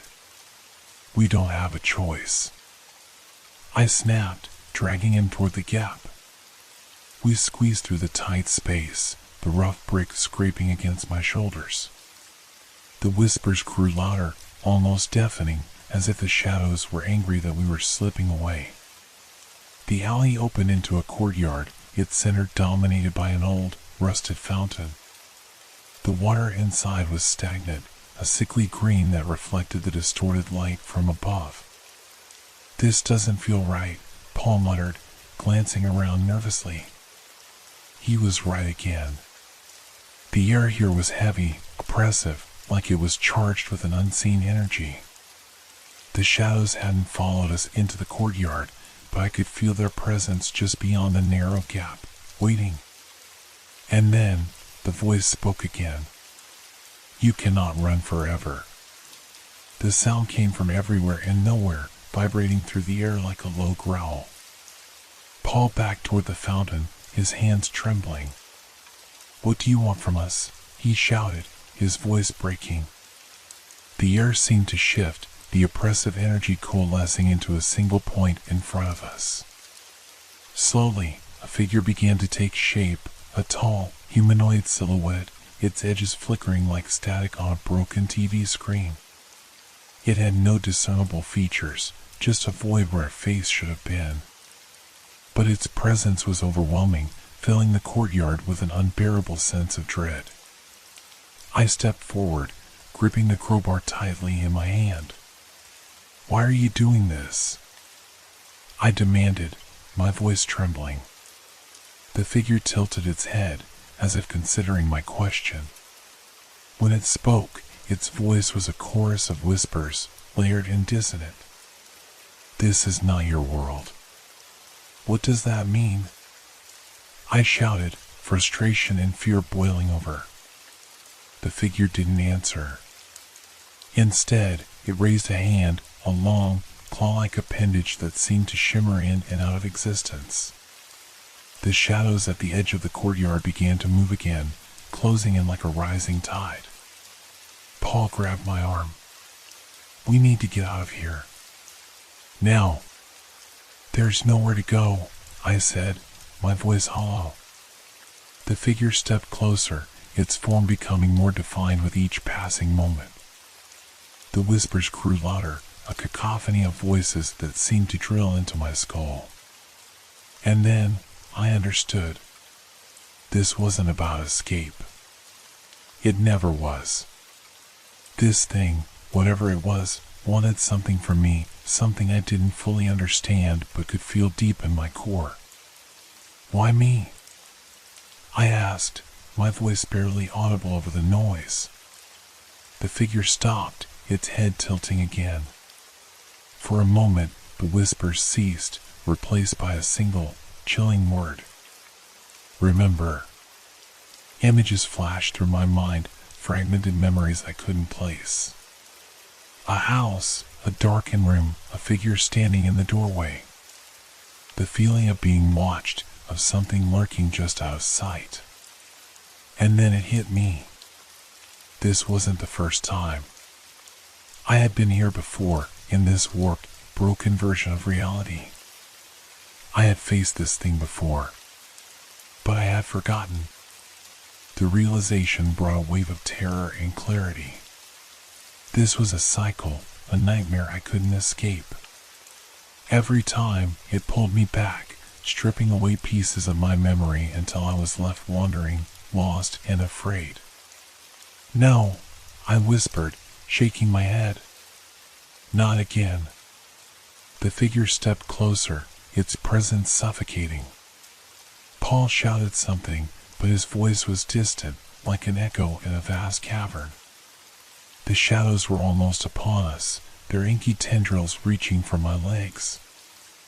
I tightened my grip on the crowbar, my mind racing. If this was a cycle, there had to be a way to break it, a way to end this nightmare once and for all. The figure raised its hand again, the shadows surging forward in response. And then I acted.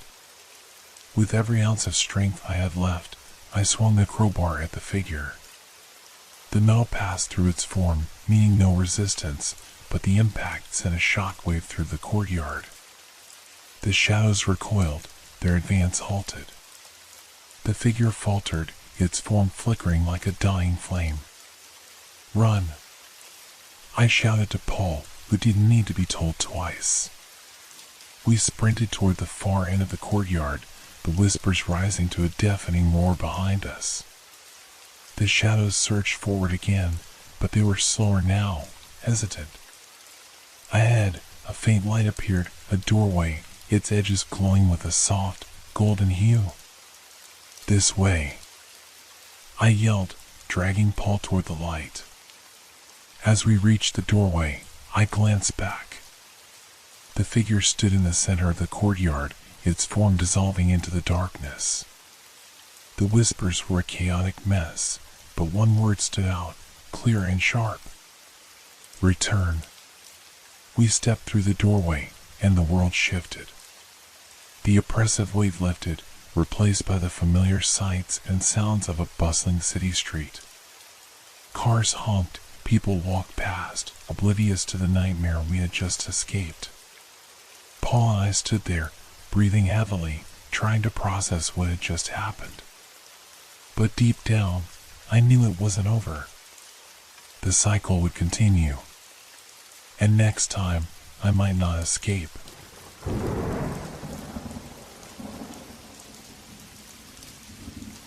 Have you ever experienced a moment where everything around you shifts, as if the world itself takes a deep breath before plunging into silence? That's how it began for me. The night was unremarkable, just another quiet evening in the city. I sat by my window, watching the streetlights flicker faintly in the cool air. People moved below, their faces illuminated by the glow of their phones, too absorbed in their own worlds to notice anything unusual. Then it happened. The first light went out with a soft pop. I didn't think much of it. Bulbs burn out all the time. But then another followed. And another. Within moments, the entire street was engulfed in darkness. I leaned closer to the window, my breath fogging up the glass. The buildings across the street were shrouded in shadow, their once familiar outlines now ominous and strange. A strange hush fell over the city, as if someone had pressed mute on the world.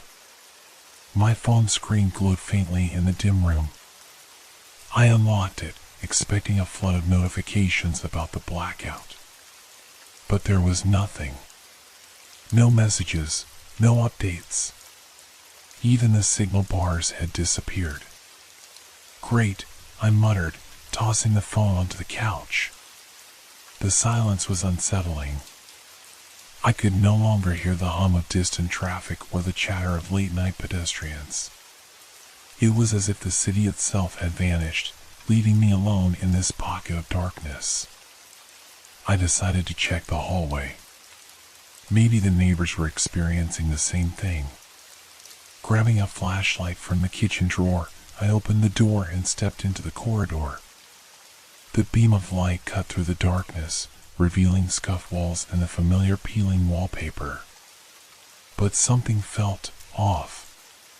The air was heavier than usual, thick and oppressive. My footsteps echoed unnaturally, the sound bouncing back at me in strange, distorted waves. "Hello?" I called out, my voice trembling slightly. No response.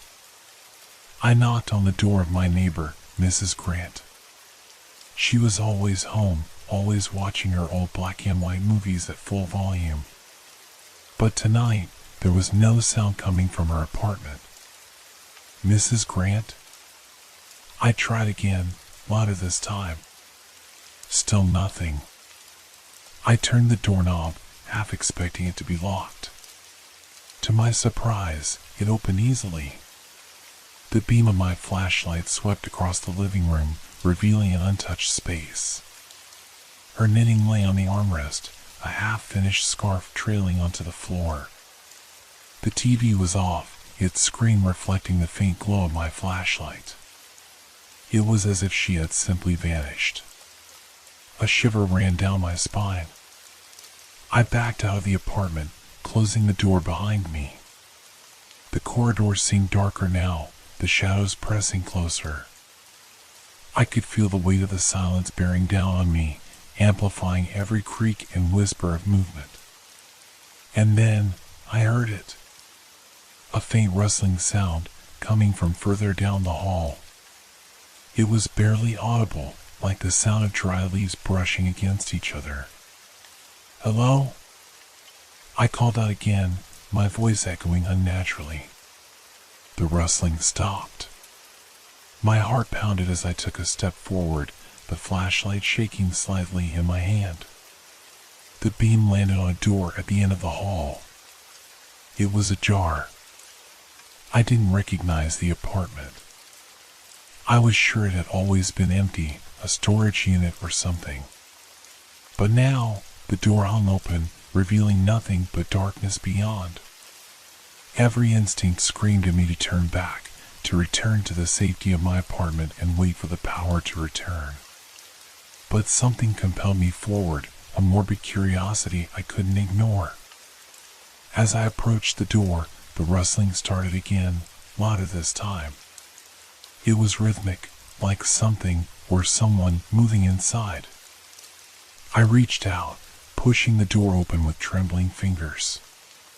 The flashlight's beam pierced the darkness, revealing a room that shouldn't have existed. The walls were covered in strange symbols, scrawled in a chaotic frenzy. The floor was littered with scraps of paper and broken glass, reflecting the weak light in jagged patterns. And in the center of the room stood a figure. It was shrouded in shadows, its form barely discernible. But I could feel its presence, an overwhelming sense of dread that rooted me to the spot. The figure tilted its head slightly, as if acknowledging my presence. "Who's there?" I whispered, my voice barely audible. The figure didn't move, but the rustling grew louder, coming from all directions now. I took a step back, my flashlight flickering. The light danced across the walls, illuminating the symbols for brief, disjointed moments. They seemed to shift and writhe, as if alive. The door behind me slammed shut. I spun around, my heart racing, but the hallway was gone. In its place was an endless expanse of darkness. I was trapped. And the whispers had begun. The whispers started softly, like distant voices carried on a non-existent wind. I couldn't make out the words, if they were words at all, but they burrowed into my mind, leaving an unsettling hum behind. I spun around, flashlight trembling in my hand, searching for the source of the sound. The figure was gone, but the symbols on the walls glowed faintly now, pulsing in rhythm with the whispers. "Is anyone here?" My voice was swallowed by the oppressive dark. No response. Only the whispers, growing louder. They seemed to converge, circling me, pressing in from every side. I backed away, my steps crunching on broken glass and scattered debris. The door I had come through was nowhere to be seen. The room stretched endlessly in every direction, the faint glow of the symbols the only point of reference. I tried to calm my breathing, forcing myself to think. If there was a way in, there had to be a way out. The flashlight flickered again, its beam cutting briefly through the dark. For a split second, I saw movement, something darting just beyond the edge of the light. "Who's there?" I shouted, my voice cracking. The whispers stopped. The sudden silence was worse.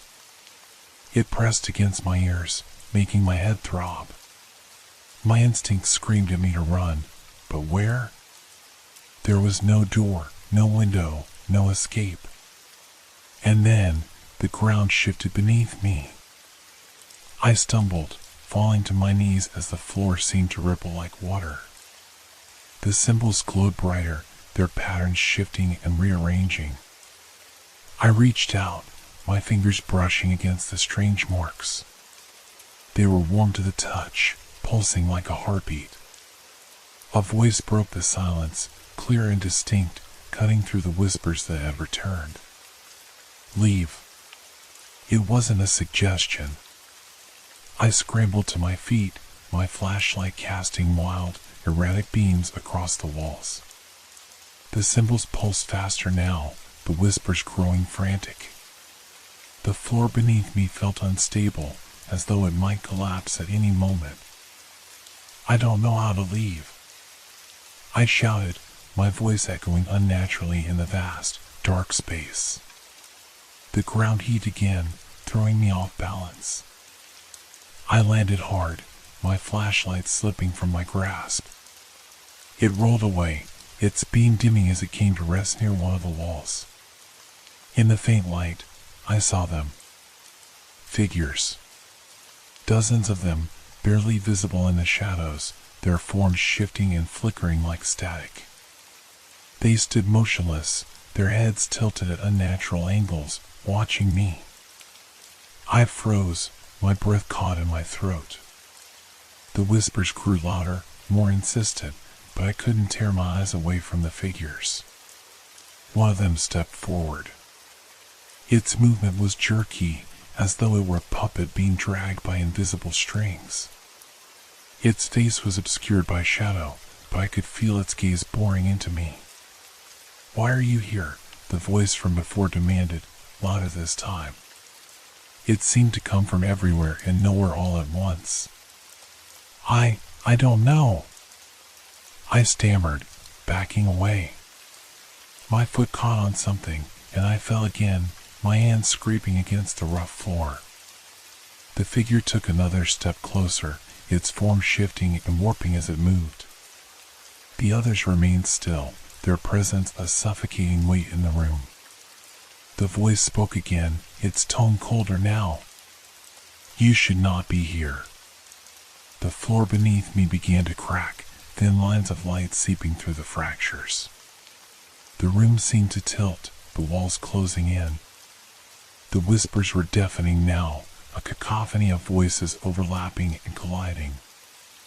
I grabbed the flashlight, clutching it like a lifeline. The figures were closer now, their outlines more defined. I could see their faces, or the lack thereof. Empty voids stared back at me, featureless and unyielding. Panic surged through me. I turned and ran, not knowing where I was going, only that I had to get away. The floor shifted beneath me, the cracks spreading and widening. Behind me, the whispers rose to a crescendo, and the figures began to move. Their steps were slow, deliberate, but I could feel them gaining on me. The light from my flashlight flickered wildly, illuminating glimpses of the room that seemed to stretch endlessly ahead. I didn't stop. I couldn't stop. My breath came in ragged gasps, my legs burning as I pushed forward. And then, I saw it. A door. It was barely visible in the darkness, a faint outline against the void. I sprinted toward it, hope surging through me. The whispers screamed in protest, the sound reverberating through my skull. The figures were close now. I could feel their presence, cold and suffocating. I reached the door and grabbed the handle. It was ice cold, sending a shock through my hand. With all my strength, I yanked it open and threw myself through. The door slammed shut behind me, and the whispers ceased instantly. I lay on the ground, gasping for air, the silence deafening in its finality. When I looked up, I was back in the hallway of my apartment building. But it wasn't the same. The walls were cracked and discolored, the air heavy with the scent of decay. The lights flickered weakly, casting long, distorted shadows. And I wasn't alone. I stayed on the floor for a moment, trying to catch my breath. My chest heaved, my muscles ached, and my mind raced to make sense of what had just happened. The hallway was wrong, familiar, but altered in ways I couldn't ignore. The air was thick and damp, carrying a metallic tang that clung to the back of my throat. The once scuffed wallpaper now appeared stained, peeling back to reveal unfamiliar symbols etched into the walls. My flashlight had gone dim, its beam barely cutting through the gloom. I shook it desperately, but the light remained weak, sputtering like a dying ember. "Hello?" I called out, my voice trembling.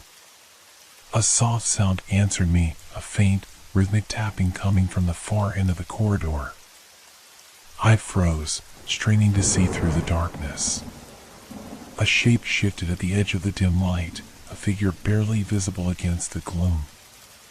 "Who's there?" I demanded, trying to sound braver than I felt. The figure moved closer, its steps slow and deliberate. My grip on the flashlight tightened as I aimed the flickering beam at it. It wasn't human. The thing was tall and spindly, its limbs too long, its movements too fluid. Its head tilted as it approached, the faint glow of the flashlight catching on the smooth, featureless surface where a face should have been. I scrambled backward, my pulse pounding in my ears. The figure stopped, standing just at the edge of the light, as though it couldn't or wouldn't step into the beam. "What do you want?" I whispered, my voice barely audible. The figure tilted its head further, as though considering my question. Then, it raised one impossibly long arm and pointed down the hallway. I hesitated, my mind racing with conflicting instincts. Run. Hide. Obey. The weight of the figure's gesture seemed to press on me, compelling me to move. Swallowing my fear, I pushed myself to my feet and turned to look where it pointed. The hallway stretched ahead, twisting and bending unnaturally, the walls bowing inward as though trying to swallow the space. At the far end, another door stood ajar, faint light spilling out from within. When I turned back to the figure, it was gone. The silence was deafening now, the oppressive atmosphere pressing against my skull. I knew I couldn't stay here.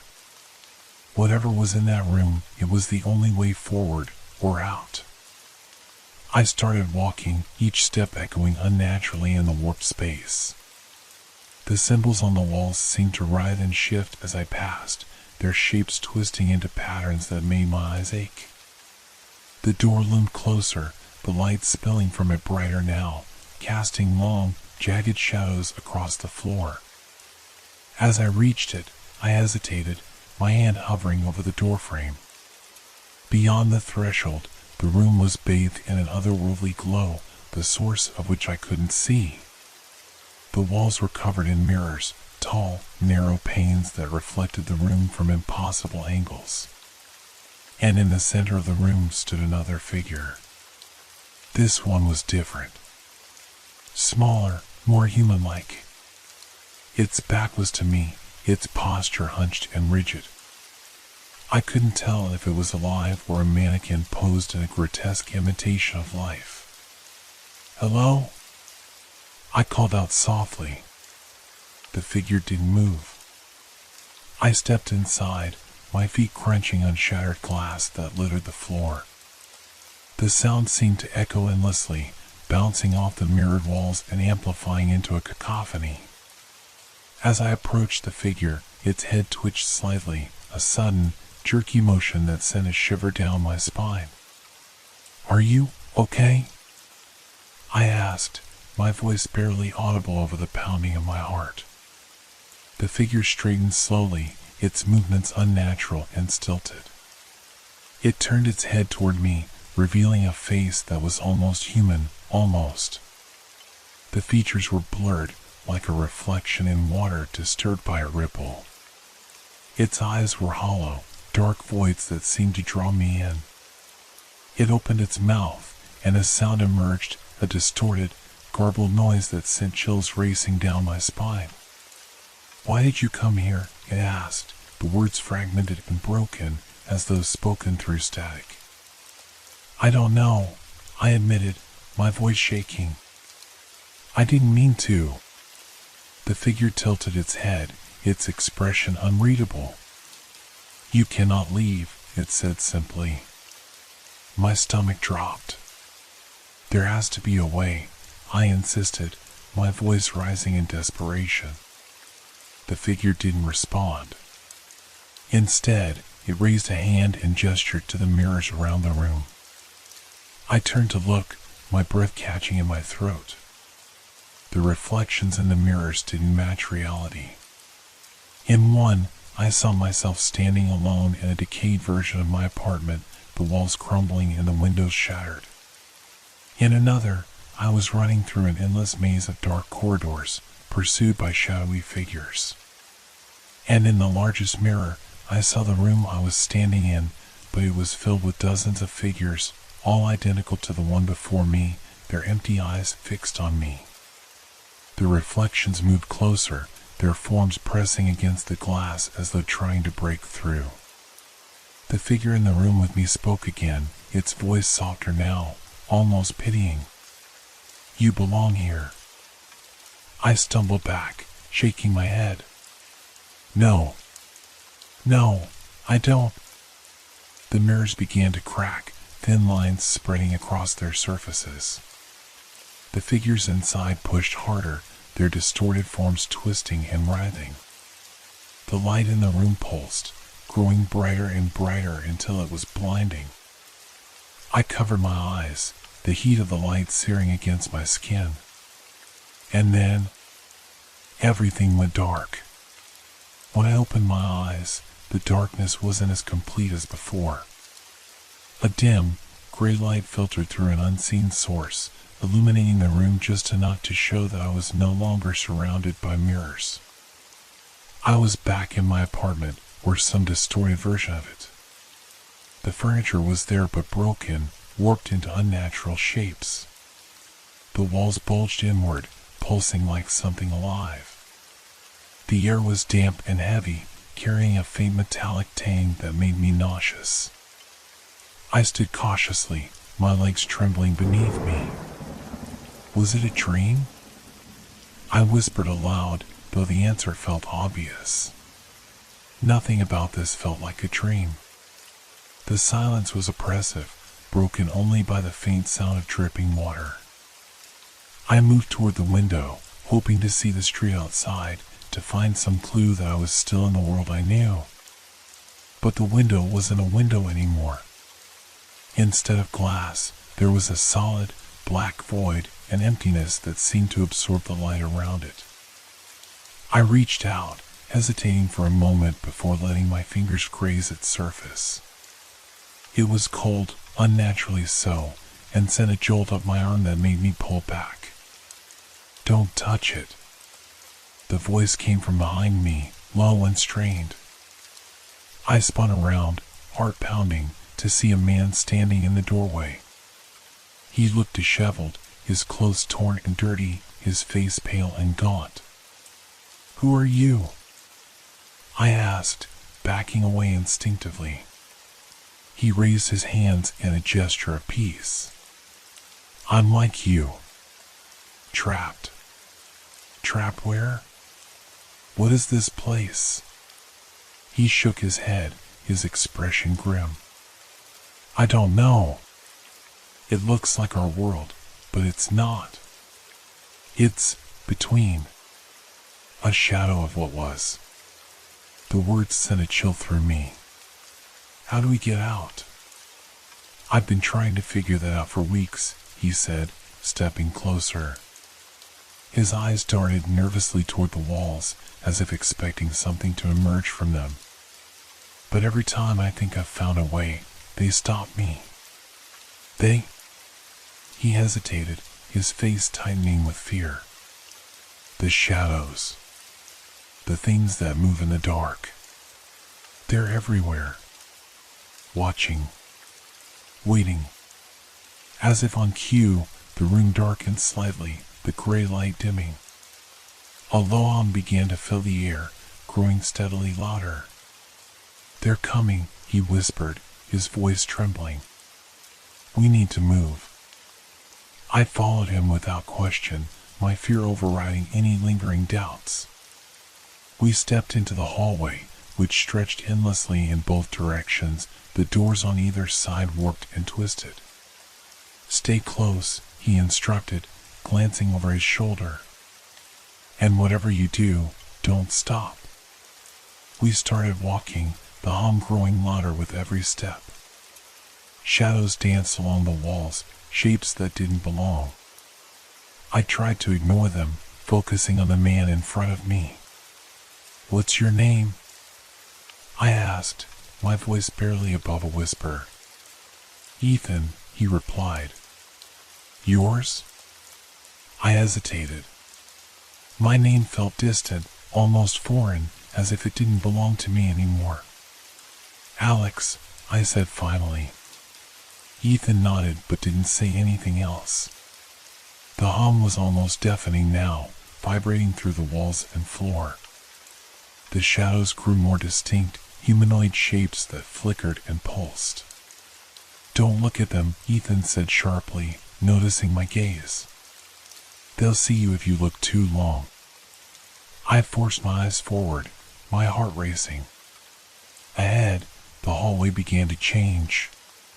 The walls twisted, narrowing until it felt like we were walking through a tunnel. The light grew dimmer, flickering like a dying bulb. Ethan stopped suddenly, holding out an arm to block me. "What is it?" I asked, my voice shaking. "Do you hear that?" he whispered. I strained to listen, and then I heard it, a faint, rhythmic tapping, like footsteps echoing in the distance. "They've found us," Ethan said, his voice barely audible. "Run." We bolted down the hallway, the sound of footsteps growing louder behind us. The walls seemed to close in, the space around us shrinking as we ran. My lungs burned and my legs screamed in protest, but I didn't dare slow down. The footsteps were closer now, accompanied by a low, guttural growl that sent shivers racing down my spine. "This way," Ethan shouted, veering left into a side corridor.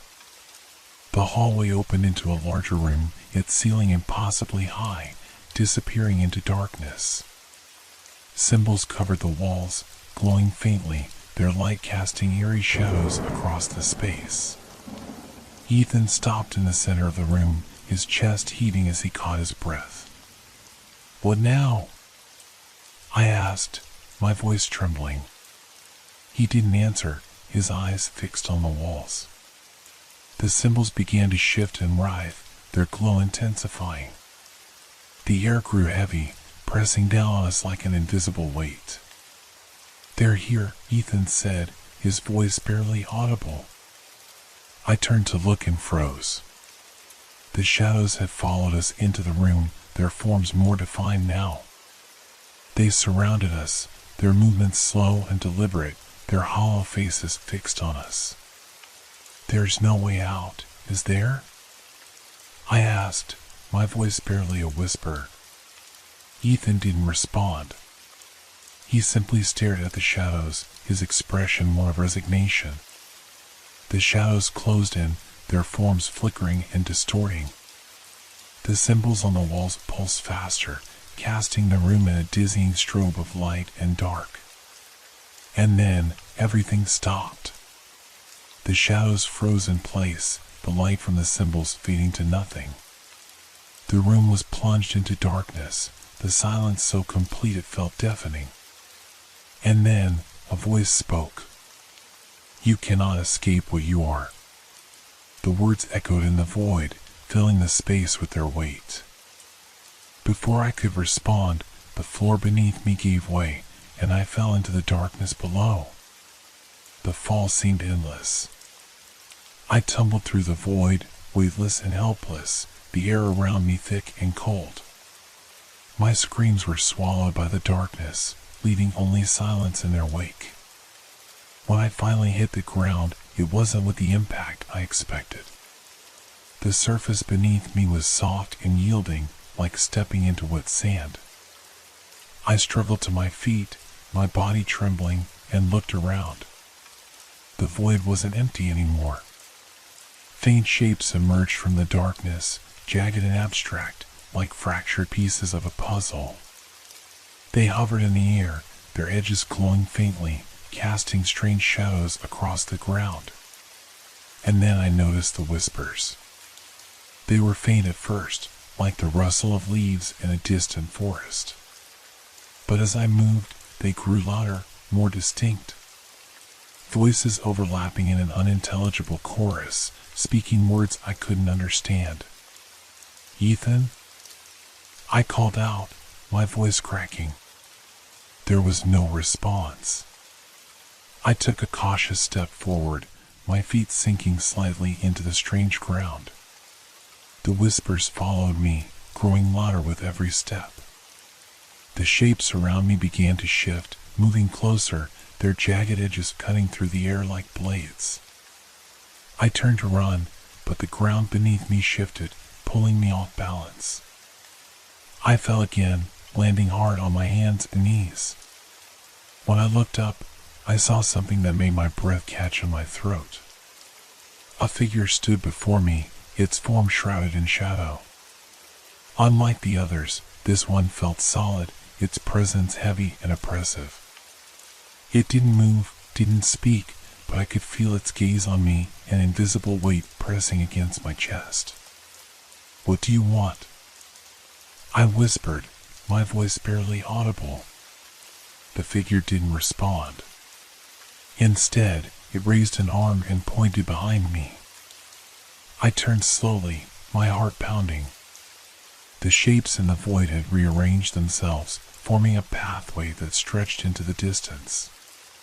At the end of the path was a door, a single, solitary door, glowing faintly against the darkness. The figure behind me didn't move, but its presence urged me forward.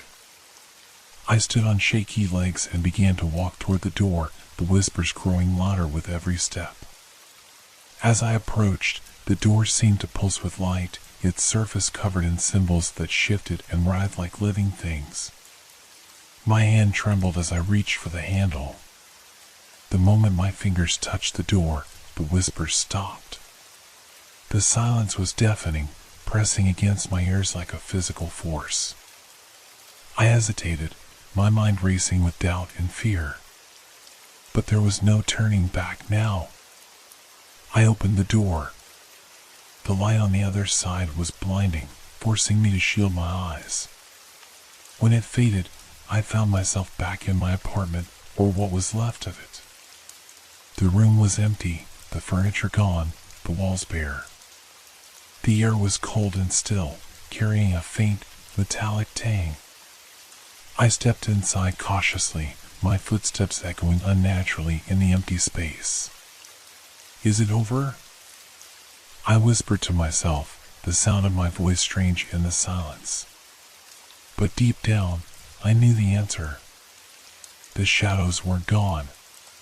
They were here, hiding in the corners of the room, waiting just beyond the edges of my vision. And the whispers. They were still there, faint but persistent, a reminder that I hadn't truly escaped. I looked toward the window, hoping to see the familiar city skyline, but all I saw was darkness. The void hadn't let me go. It had followed me here, reshaping my world into something unrecognizable. I sank to the floor, my back against the cold, empty wall. My mind raced with questions, but there were no answers, only the oppressive silence and the ever-present shadows. This wasn't my world anymore. It was theirs.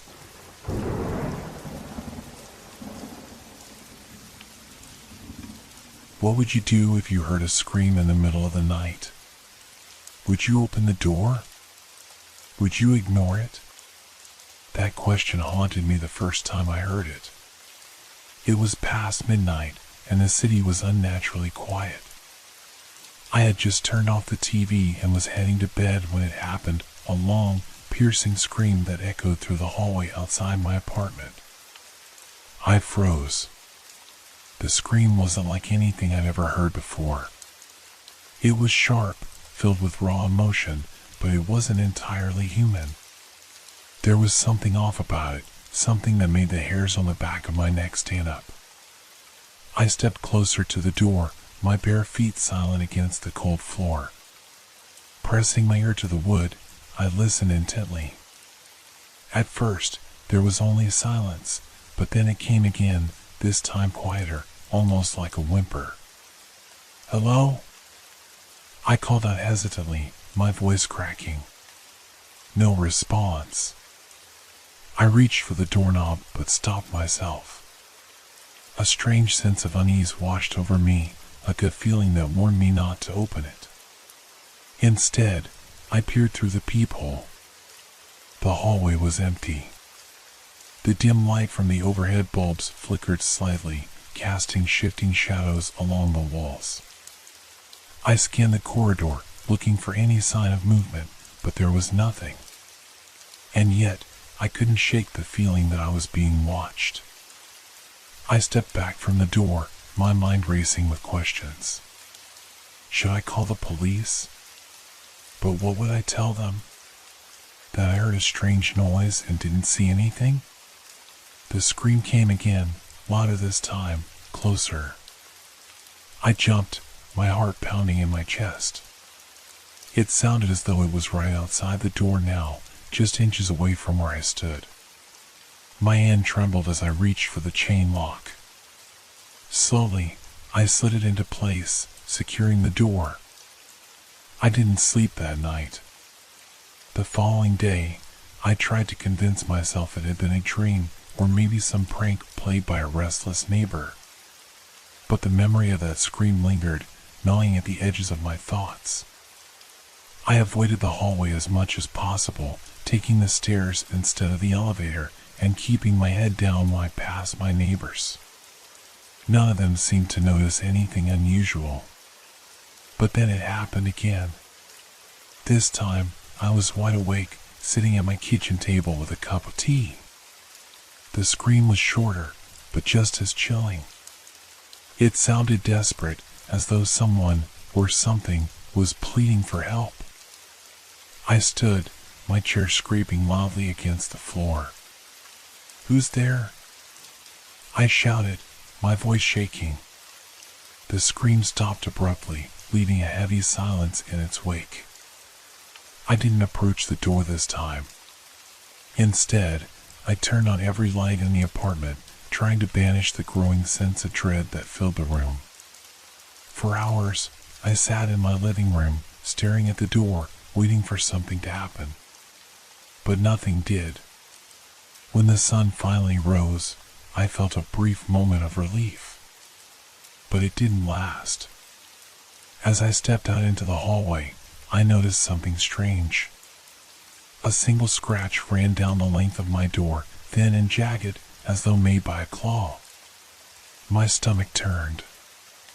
I glanced around, but the hallway was empty, just as it had been the night before. Something was out there. Something that wanted me to notice it. And I had a feeling it wouldn't stop until I did. I didn't want to open the door. I didn't want to know what was on the other side. But I couldn't ignore it anymore. The scratching sound that had appeared on my door was the final straw. It wasn't just a noise, it was a message. It was an invitation to something I wasn't prepared for, something I couldn't understand. I had tried to ignore the scream. I had tried to rationalize it as a figment of my imagination, a trick of the mind brought on by stress, or perhaps just a neighbor's late-night antics. But after seeing the scratch, the chill that ran down my spine told me it was no longer something I could dismiss. I had to know. The following night, I sat in my living room with the lights dimmed low, waiting. Every creak of the building seemed amplified, every movement in the corner of my vision suspicious. I told myself I was being paranoid, but my heart raced as the hours wore on. At exactly 2:30 a.m., the scream came again.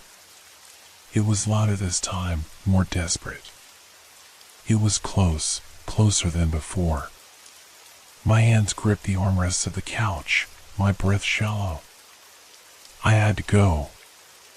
I stood up, my legs trembling, and moved slowly toward the door. With each step, I felt my anxiety growing, clawing at my insides.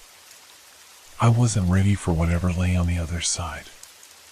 When I reached the door, I placed my hand on the handle. For a moment, I hesitated. But then the scream came again, sharp and piercing, as if it was begging me to open it. I couldn't ignore it. With a deep breath, I unlocked the door and pulled it open. The hallway was dark. The flickering light above cast elongated shadows that danced along the walls. I stepped into the hallway, my feet making no sound against the worn carpet. My eyes scanned every inch of the corridor, but there was no one. No one standing in the shadows, no one calling out. The scream was gone, but the silence felt wrong. It wasn't peaceful, it was suffocating. The kind of silence that feels like a warning. I took a few more steps, my heart pounding harder with every movement. The closer I got to the end of the hallway, the heavier the air seemed to get. It was as though the building itself was holding its breath. And then I saw it. A figure, standing at the far end of the hallway.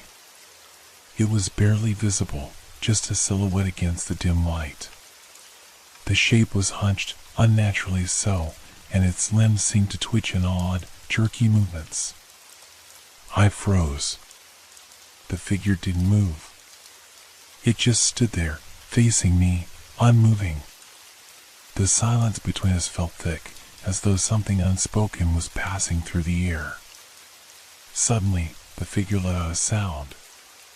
It wasn't a scream, not like before.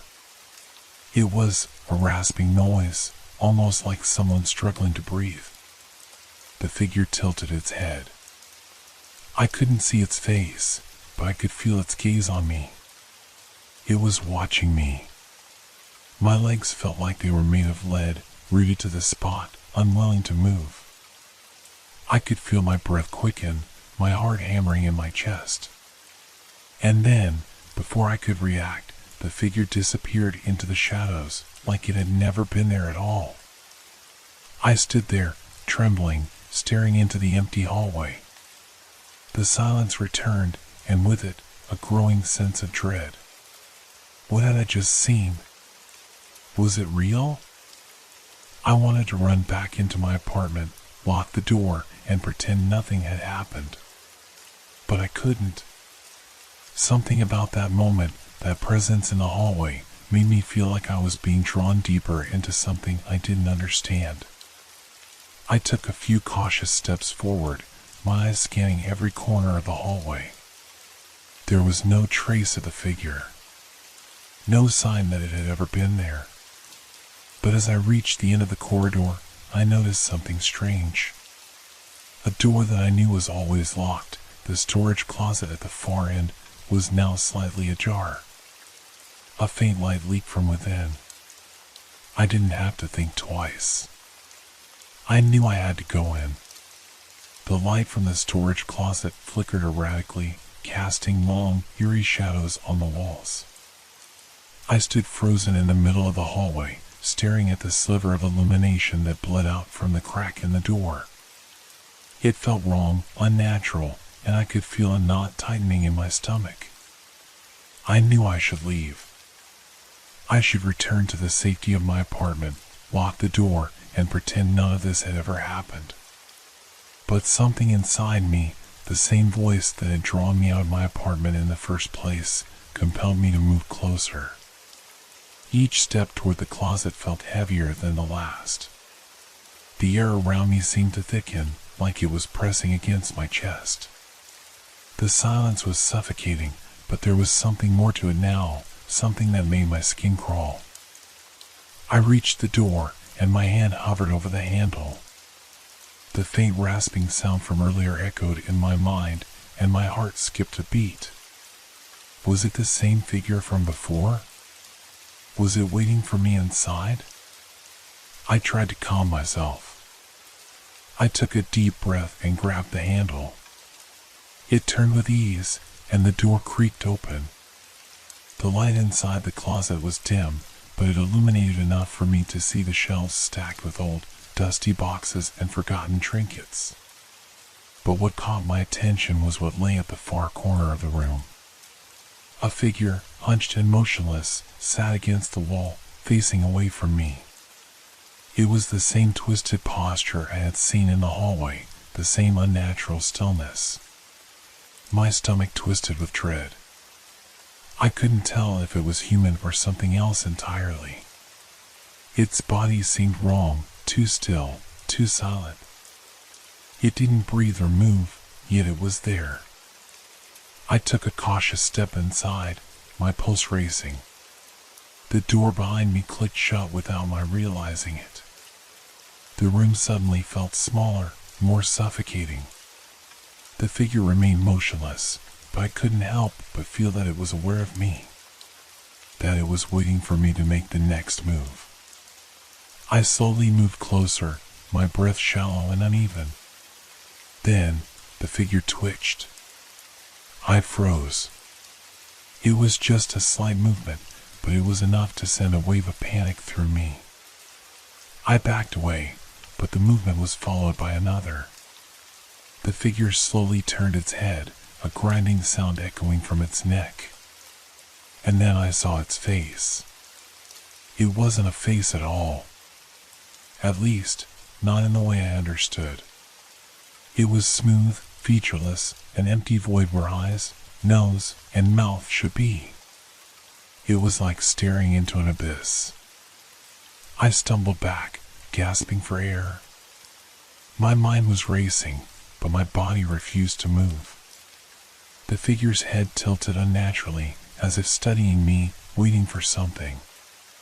Its presence filled the room, suffocating me with an overwhelming sense of dread. Then, without warning, it spoke, but not with words. The sound that came from it wasn't vocal. It was a scraping, rattling noise that crawled beneath my skin, burrowing into my mind. Leave. The whisper was so soft, so broken, that it barely seemed real. But it was enough to send a jolt of fear through me. I turned and ran. My feet stumbled over the cluttered floor of the closet as I scrambled to open the door. My heart was pounding in my chest, my mind screaming at me to get out. When the door finally opened, I bolted into the hallway, my breath ragged and frantic. I didn't look back. I didn't dare. All I knew was that I had to get back to my apartment, lock myself in, and pretend everything was fine. But when I reached my apartment door, I stopped. Something was wrong. The door was ajar. I didn't remember leaving it open. I hesitated for a moment, my hand trembling as it hovered over the doorknob. Then, slowly, I pushed the door open. Inside, the apartment was exactly the same as I had left it, except for one thing. The faintest trace of a shadow, flickering just out of sight, darted across the wall. And then I heard it. A voice. It wasn't a scream. It wasn't a whisper. It was something between a call, a beckoning. A sound that made every hair on the back of my neck stand on end. You're not alone anymore. I didn't know what was real anymore. Was I losing my mind? Or had someone followed me back? I couldn't stay in the apartment. I couldn't stay in this place anymore. The only thing left was to escape. But escape from what? And where would I even go? The door slammed shut behind me as I fled into the night. And somewhere, deep in the shadows, I heard the faintest sound, another scream, calling my name. The night was darker than it had been before. The city, normally alive with the hum of distant cars and occasional chatter, was eerily silent. It felt as if the whole world had simply paused. I couldn't shake the sensation that something was following me, even though I couldn't hear it or see it. I walked faster, my footsteps echoing down the empty street. Every now and then, a rustle in the shadows would catch my attention, but when I turned, there was nothing. Just the darkness. The fear I had felt earlier, the fear of the figure in the closet, had morphed into something else, something more pressing. I wasn't just afraid of the unknown anymore. Now, I feared the very absence that had taken over the city. The silence. The emptiness. The feeling that, no matter how far I ran, I couldn't escape it. I pulled my jacket tighter around myself, trying to keep the chill at bay. The streetlights were out. The usual glow of the city, which I had taken for granted every day of my life, was gone. Everything was just black. And that voice, the one that had whispered, "You're not alone anymore," in my apartment, it was still in my mind, echoing like a faint but persistent hum. I couldn't escape it. It was as though it was tied to the very air I breathed. I found myself at a crossroads. The street I was on met another, one I didn't recognize. The unfamiliarity of it should have made me feel safer, but it didn't. It only amplified the sense of disorientation. I needed somewhere to hide, somewhere to be alone, but not alone in the way I felt right now. I had to get away from the shadows. I had to get away from the voice that was constantly pulling at the edges of my mind. My feet carried me down the unfamiliar street, and that's when I saw it. A building. It looked abandoned, its windows dark, with peeling paint on the door. The structure loomed like a dark sentinel in the distance, offering me the only semblance of shelter in this forsaken place. I moved toward it, my heart racing with each step, my every sense on high alert. As I approached, I heard something, low, distant shuffling. My body froze, and I glanced around nervously. But there was no one. Just as I was about to step inside, I heard the faintest of whispers again. "Come in." The voice. It wasn't the same as before. This one was cold, calm. It carried a strange sense of finality that made my blood run cold. But I couldn't stop myself. I had to go inside. My legs moved of their own accord, dragging me through the creaking door. Inside, the air was thick with dust and age. The place felt abandoned, but there was something else, something that was out of place. A faint, musty odor lingered, mixing with the smell of decay. I stepped into what appeared to be an old lobby. The walls were covered in peeling wallpaper, and the floor was littered with broken furniture and shattered glass. There was a long hallway stretching into the unknown, and from somewhere deep within, I heard a sound. A soft, muffled sound, like something, or someone, was moving. The silence outside had given way to the faintest hum of life, but this wasn't the hum of a living, breathing world. It was the hum of something trapped, something not meant to exist in the space between the living and the dead. I couldn't resist.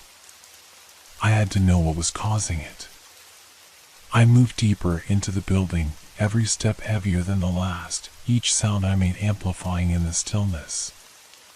As I reached the end of the hallway, I saw something on the floor, an old, rusted key. It sat in the middle of a faded rug, gleaming dully in the dim light. For reasons I couldn't explain, I picked it up. Just then, the hum grew louder. The air grew colder, thicker, as if the room was closing in on me. The key felt heavy in my hand, like it was pulling me towards something. I turned the corner, and that's when I saw it. A door, old and battered, but still standing.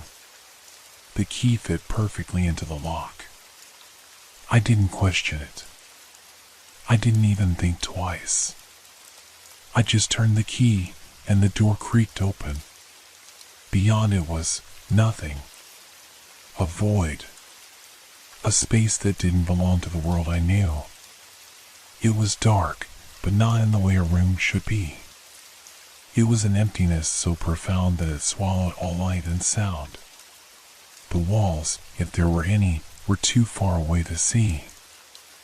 I stepped into the space, my feet sinking slightly into the ground beneath me, as though the very earth was pulling me in. And then I heard it again, the whisper. The voice was clearer now, closer. It wasn't just in my mind anymore. It was in the air, surrounding me. "You shouldn't have come." The door slammed shut behind me. I spun around, trying to open it, but the handle wouldn't budge. I was trapped. I was alone. But I wasn't. I heard it. The sound of footsteps, slow, deliberate, and unmistakable. Someone was coming toward me, but I couldn't see them. "Who are you?" I called out, my voice shaking. No answer. Just the footsteps, growing louder. Closer. My heart raced in my chest, and I knew, deep down, that whatever had followed me into this place was not human. I couldn't stay here. But how could I leave when there was no escape? The footsteps stopped. A chill ran through me as I realized there was no longer any sound at all. Not from the footsteps. Not from my own breathing. Just the heavy silence of something terrible, waiting. And then, through the darkness, I saw them. Figures. Shadows. Moving, shifting in the nothingness, but not moving like people. They were wrong. They were not of this world. and they were coming for me. The figures loomed closer, though they weren't quite walking. It was as though they glided across the void, their movements unnaturally smooth, bending the very air around them. Every step they took sent shivers through my spine, and though I wanted to scream, no sound came from my throat. I could feel my heart pounding in my chest, each beat deafening in the overwhelming silence. I stood frozen, every instinct screaming for me to run, to escape this darkness, but my body refused to move. It was as if the very air was heavy with something far worse than fear. The figures were still coming, their outlines growing clearer with each passing second. I tried to look away, but my eyes refused to obey. It felt like they were pulling me in, like I had no choice but to watch, to see them as they got closer. I wanted to believe it was just a nightmare, but everything felt too real. One of the figures was different from the others. It stood taller, more distinct, almost as though it had been waiting for me. As it moved closer, I could see faint, eerie shapes within it, like shadows within shadows, swirling in ways that defied reason. Suddenly, it spoke. "You shouldn't have come back." That voice, was like 1,000 whispers pressed together, each one carrying a different tone, yet somehow all harmonizing in a terrifying way. The words vibrated in my mind, not my ears. It wasn't just spoken, it was felt. I couldn't speak. My mind was racing, trying to process what was happening. Was I dreaming? Had I lost my mind entirely? Was this some cruel joke played by the universe? But the figures were still there, and they were still coming closer. "Who are you?" My voice trembled as I finally found it, the courage to speak. I didn't know what else to do. Maybe understanding would help, but it seemed futile. How could I understand something like this? The tall figure didn't answer directly. Instead, it gestured around the space, this endless, empty void, and I felt a chill deep in my bones. "This place is nothing," it whispered, its voice swirling around me. "It's a place where memories are forgotten, where the past cannot escape, and those who enter are never truly free."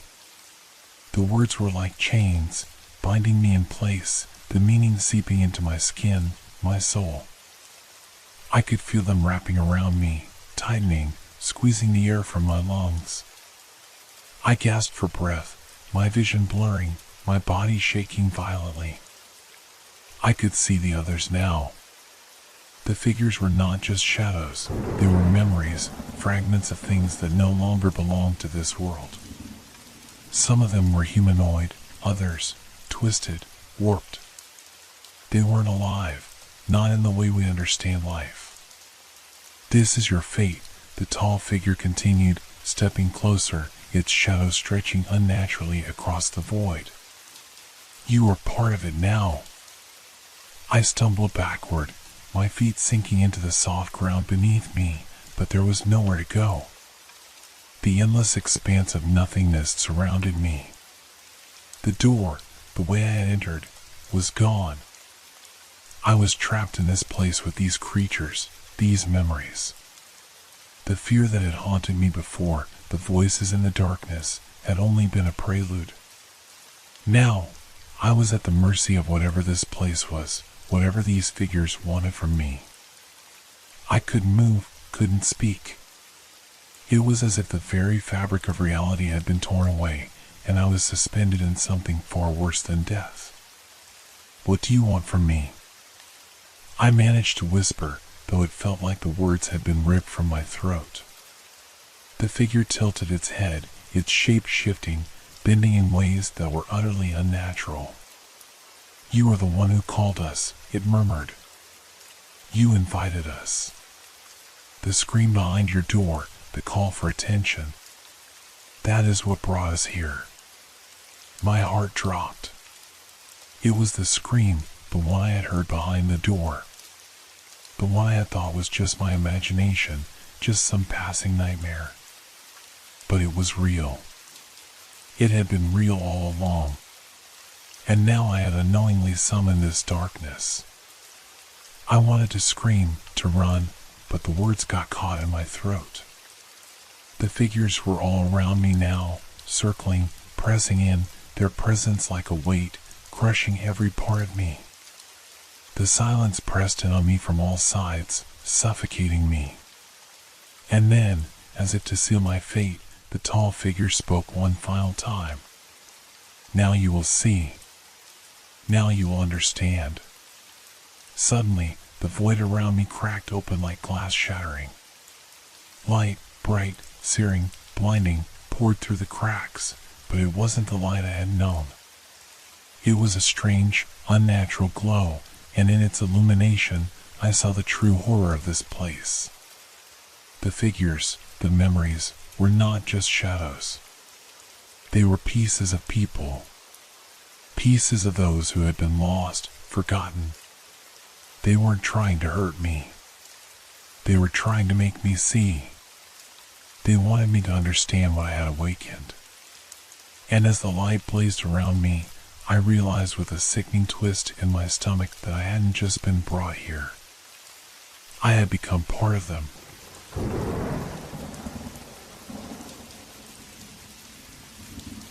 Have you ever walked down a hallway only to find that it looks completely different when you turn back? At first, I thought it was just my imagination, maybe a trick of the light. But the more I experienced it, the more I realized something was terribly wrong. It started one evening while I was returning home from work. I opened the front door of my apartment and stepped into the corridor, expecting to go to my room as usual. But when I turned around, something was off. The door I had just come through was still there, but it didn't look the same. The paint on the door seemed more chipped, the handle different, almost as if it had aged in the few seconds I'd been inside. I shrugged it off. It's been a long day, I muttered to myself. Maybe I'm just tired. But this feeling of wrongness didn't go away. Every time I walked down the hallway, it felt as though the walls stretched farther away, the doors looked more unfamiliar, as if the very space around me was shifting. I stopped in front of one of the doors. It was my roommate's room, or at least, I thought it was. The door was familiar, but there was something unsettling about the way the wood was polished, as if it hadn't been there before. When I pressed my hand to the surface, the smoothness felt too new, too off. I backed away, feeling a strange unease crawling up my spine. But I couldn't quite place what was wrong. The corridor seemed bigger. I took a few more steps and turned to the right, where the kitchen door was. But instead of seeing the open space I was used to, all I could see was a wall, a plain, empty wall. I stood frozen for a moment. There was no way the kitchen was blocked off. I must have been standing in front of the wrong wall. Maybe I had turned too sharply, or perhaps the stress of the day was finally getting to me. With hesitation, I turned around, intending to head back toward the living room, but as I did, I felt a cold draft against the back of my neck. I spun around quickly, only to find the hallway was now entirely different. The door to my roommate's room had vanished. There was nothing but bare drywall. And the end of the corridor, where I was sure I had seen the kitchen, was now an empty void, like there had never been anything there at all. My heart began to race. This wasn't possible. I stepped back, but the hallway behind me twisted and shifted, as if it were alive, stretching out of shape to trap me in its changing form. I needed to get out of here. But where? Each turn I took only led me deeper into the unknown, each door now hidden behind unfamiliar walls. The space around me, the house I thought I knew so well, had become a maze, shifting with each passing second. I started walking faster, desperate to find any trace of the life I knew, but the walls seemed to close in on me. Every door I reached was either sealed shut or led to another part of the labyrinth. The same strange emptiness followed me. No matter where I went, there was no escape. The sound of my footsteps echoed, hollow and distant, as if the house itself was mocking me. I glanced over my shoulder. The hallway was still behind me, but now it seemed longer, stretching out impossibly far. And yet, no matter how much I moved, I couldn't seem to find an exit. I stopped, breathless. Something was definitely wrong. The house was changing, warping around me, and I was caught in it. But the most terrifying part was this: the longer I stayed in the labyrinth, the more familiar it became. The corners started to feel like old friends, the empty spaces grew more comfortable. I felt as if I were becoming part of the house itself. Maybe that was the worst part. I wasn't just trapped in a maze. I was becoming it. I tried to steady my mind, telling myself that I was just disoriented, that my senses were playing tricks on me. But deep down, I knew it was something worse. Something unnatural. And then, just when I thought I might lose myself completely, I heard it. A faint whisper echoing down the hall. It was my name.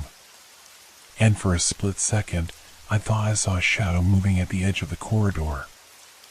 It was fleeting, like a dream, but the feeling it left behind was enough to send a chill down my spine. I wasn't alone.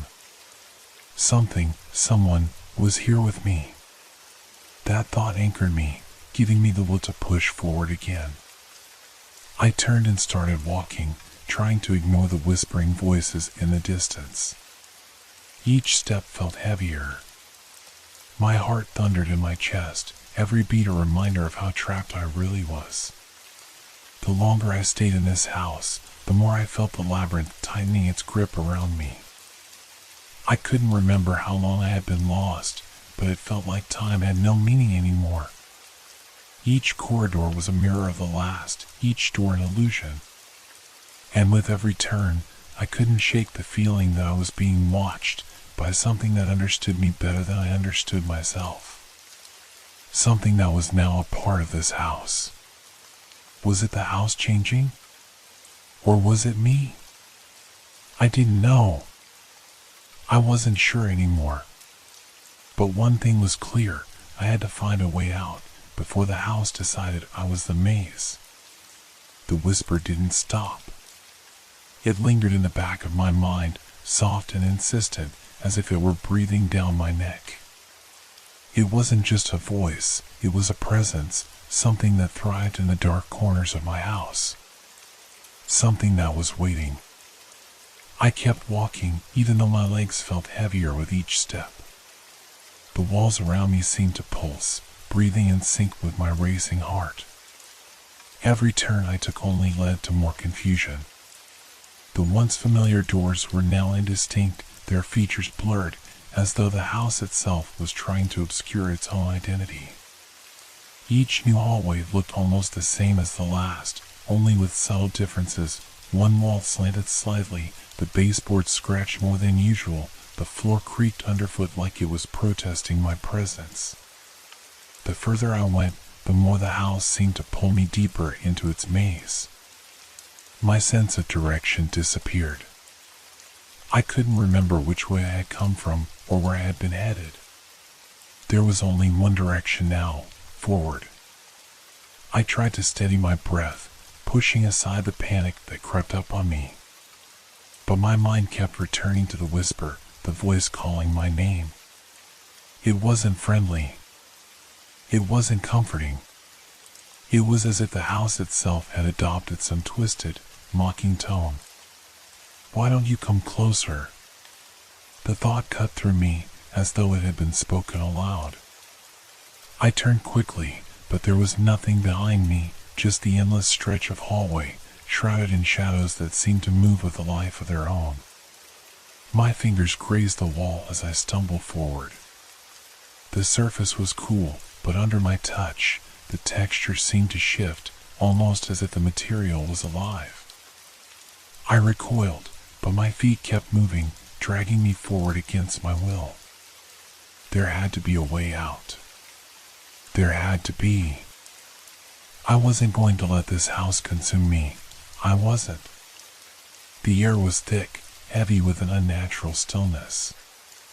Every sound, my footsteps, the occasional creak of the floorboards, seemed to echo unnaturally loud in the silence. I stopped. My eyes darted around the hall, and for a brief, terrifying moment, I swore I saw something move in the corner of my vision. A shadow, elongated and stretching, as if it were part of the walls themselves.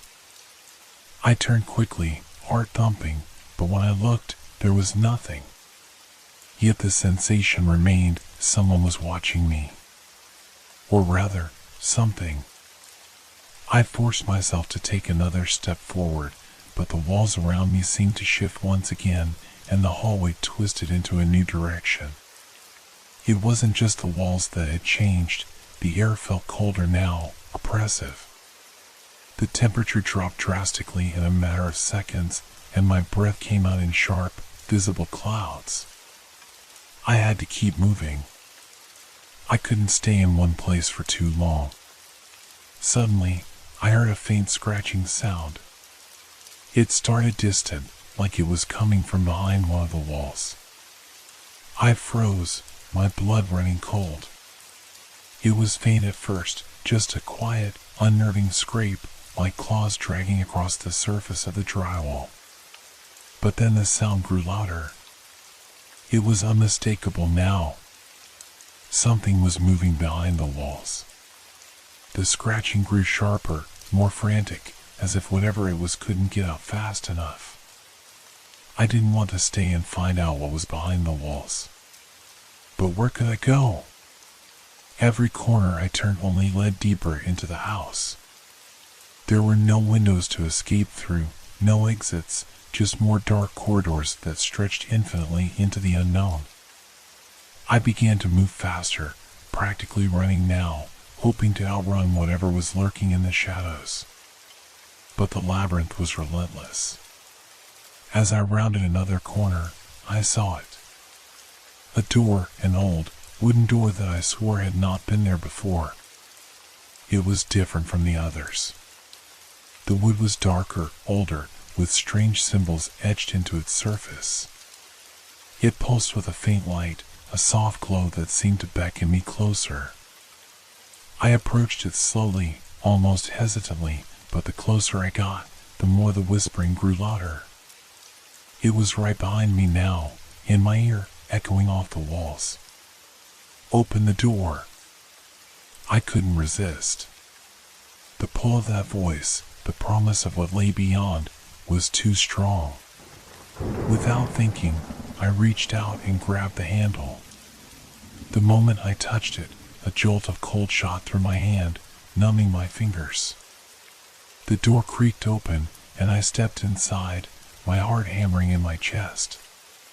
But the room was empty, just bare walls and a floor of cracked, old tiles. The air smelled musty, thick with dust, as though no one had stepped inside for years. I stood there for a moment, breathing heavily, my pulse racing. Then the door slammed shut behind me. I spun around, but before I could react, the floor beneath my feet seemed to shift. The tiles cracked and buckled, and the walls began to close in on me. My mind raced. I had to get out. I had to get out now. But no matter how hard I tried to push against the walls, no matter how much I struggled, the space around me continued to shrink. The house was alive. It was closing in on me, its walls contorting to trap me, its floors shifting to keep me from escaping. I was becoming part of the labyrinth. And the more I fought, the more I realized there was no way out. The shadows in the corner of the room grew longer, more distinct, and then they began to move. They were no longer just shadows, they were figures, something dark and formless, swirling around me, just out of reach. And then, as the walls finally closed in, I heard it again. The whisper. You belong here now. The walls were pressing closer. The air was suffocating, thick with something foul and unnatural. My chest tightened with each breath I took, as if the house itself was squeezing the life out of me.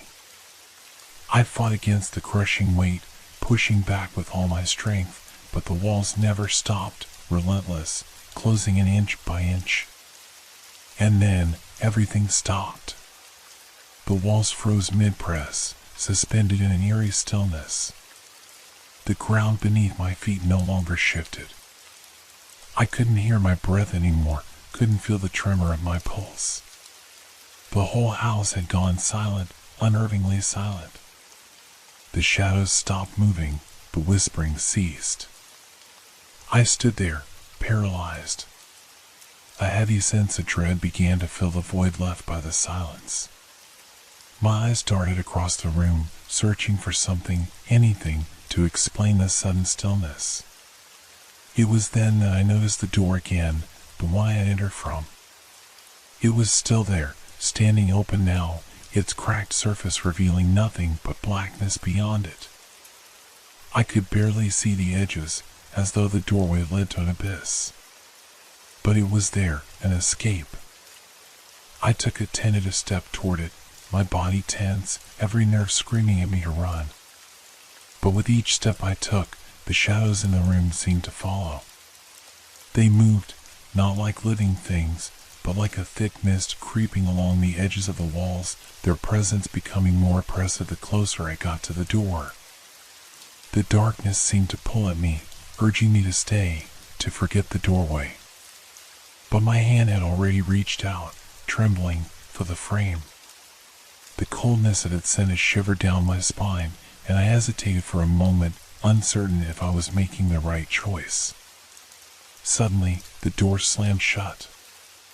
I jumped back, my breath catching in my throat. For a long moment, nothing happened.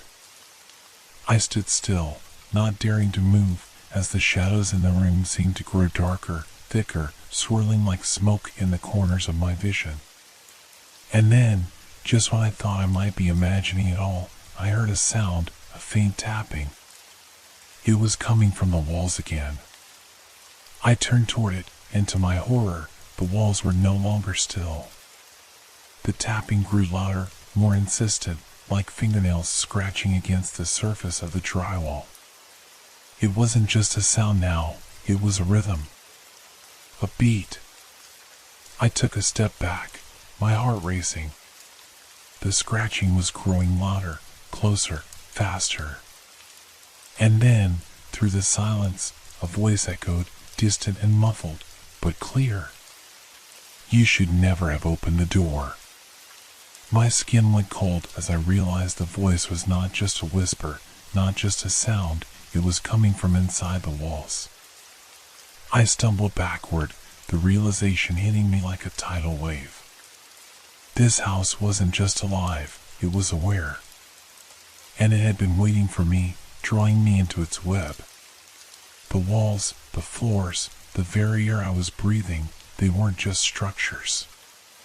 They were conscious, and they had a purpose. I felt the ground beneath me shift again, but this time it wasn't a random tremor.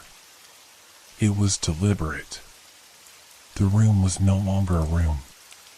The floor began to crack open, revealing a narrow stairwell leading deep underground, disappearing into the blackness below. The whispering returned, louder now, circling me like a hungry animal. Come closer. I hesitated, dread surging through me. What was down there? What awaited in the dark? But before I could even decide, the decision was made for me. The house itself seemed to pull me forward. My feet moved of their own accord, my legs carrying me toward the stairwell. I tried to resist. I struggled to break free, but the house was too strong. The walls seemed to press in closer, squeezing my lungs, forcing me down the narrow stairs.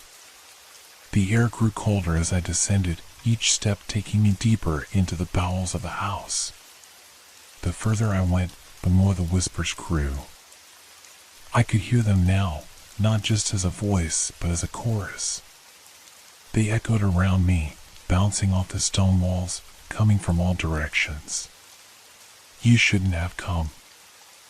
I reached the bottom of the stairs. The floor was cold, damp, covered in a thick layer of dust.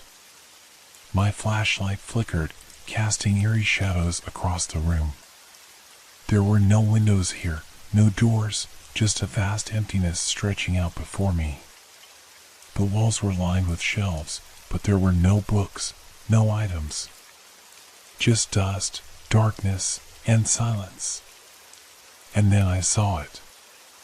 A figure, standing motionless in the center of the room, just beyond the reach of my light.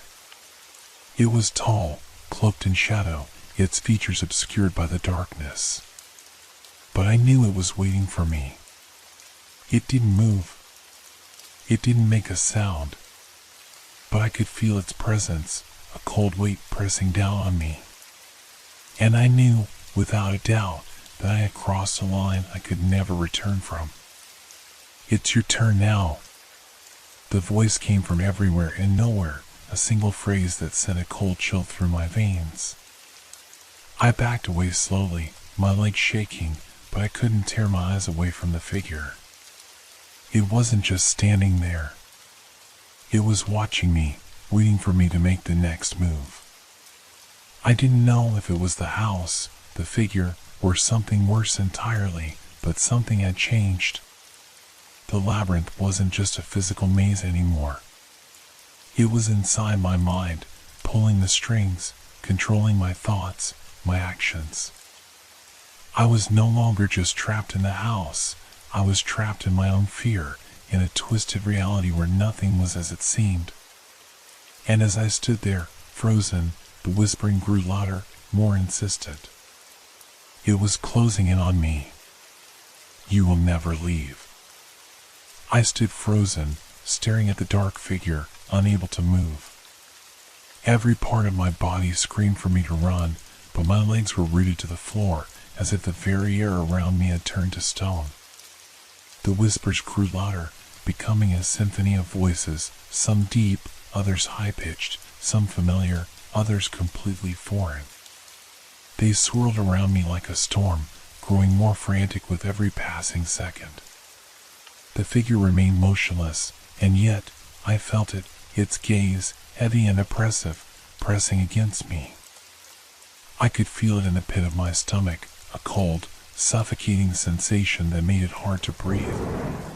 The darkness around it seemed to pulse, as if the very space it inhabited was alive, feeding on my fear. I tried to move, to break free, but it was as if the room itself was holding me captive. The walls seemed to close in, tightening their grip with every breath I took. I could feel the pressure in my chest growing stronger, the air growing thinner. Panic surged through me. Get away from it. The thought flashed through my mind, but my body didn't respond. It was as if some invisible force had taken control, forcing me to stay where I was, helpless and trembling. The whispers grew louder, more urgent, almost pleading. You have to leave. But I couldn't. My body refused to obey, and I felt myself being drawn toward the figure. It was as if the very essence of the house was pulling me closer, deeper into its heart, where the truth lay hidden, waiting. The figure stepped forward, its movement unnaturally smooth, as if it were gliding across the floor. I couldn't see its face.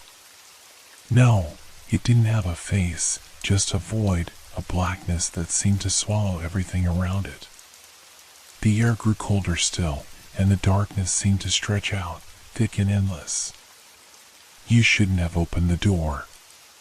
The voice echoed in my mind, louder than before, as if the house itself was speaking to me, not just the figure. I felt a strange compulsion to speak, to ask it something, but my voice caught in my throat, tangled in the suffocating silence.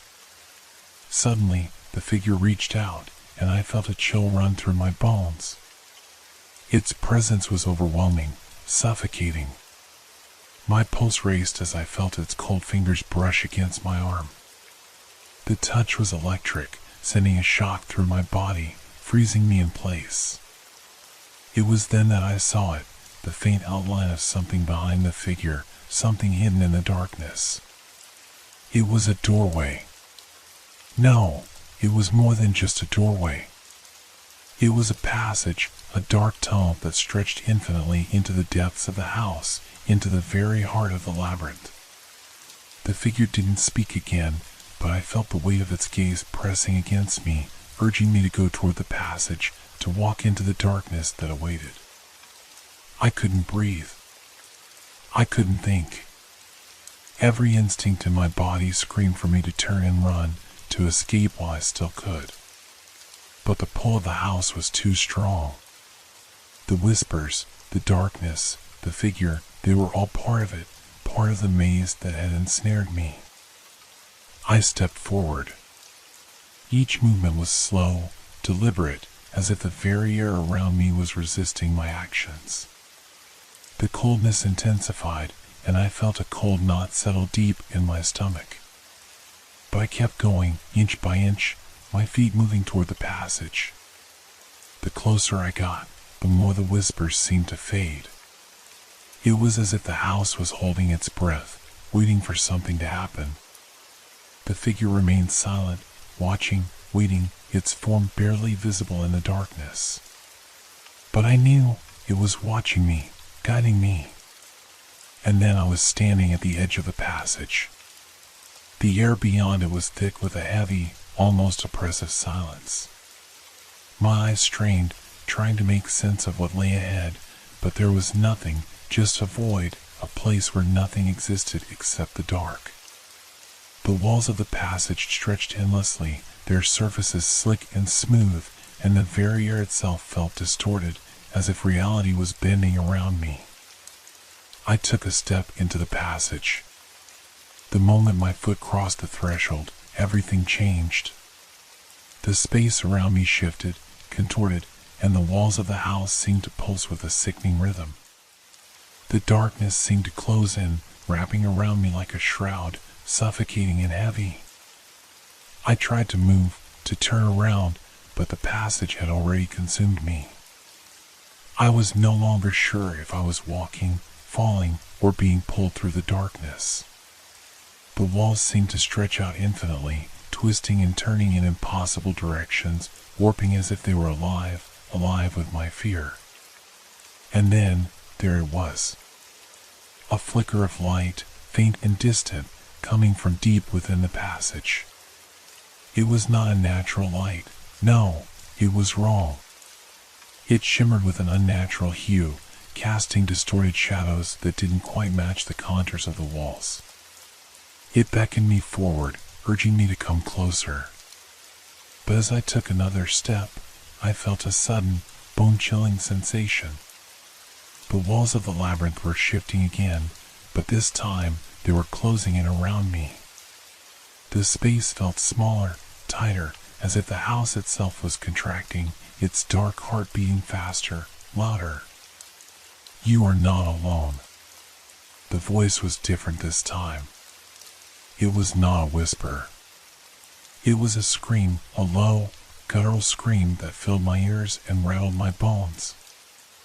I turned, my heart pounding, but the darkness around me had become so thick that I could no longer see. The light had vanished, leaving me in total blackness.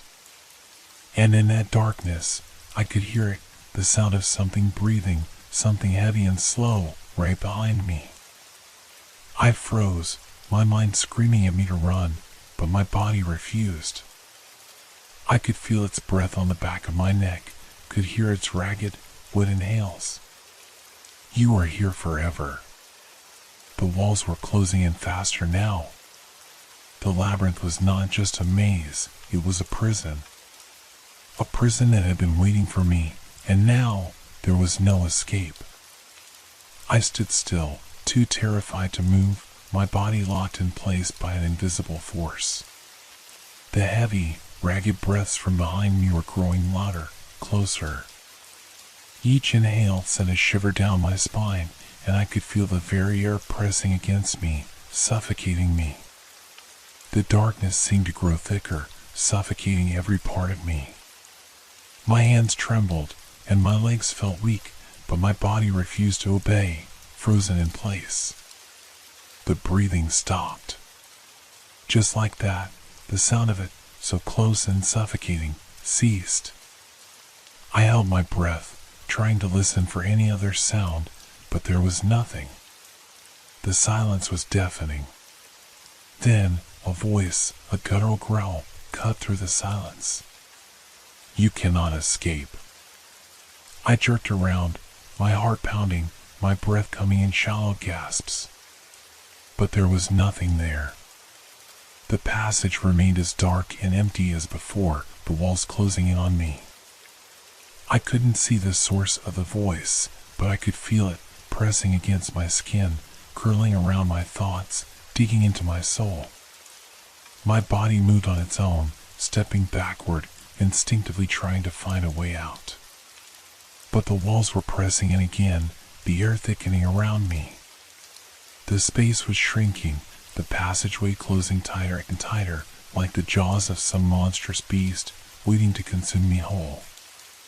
And then I saw it, an opening, just ahead, a faint sliver of light cutting through the blackness. It wasn't much, just a tiny crack in the fabric of the maze, but it was enough.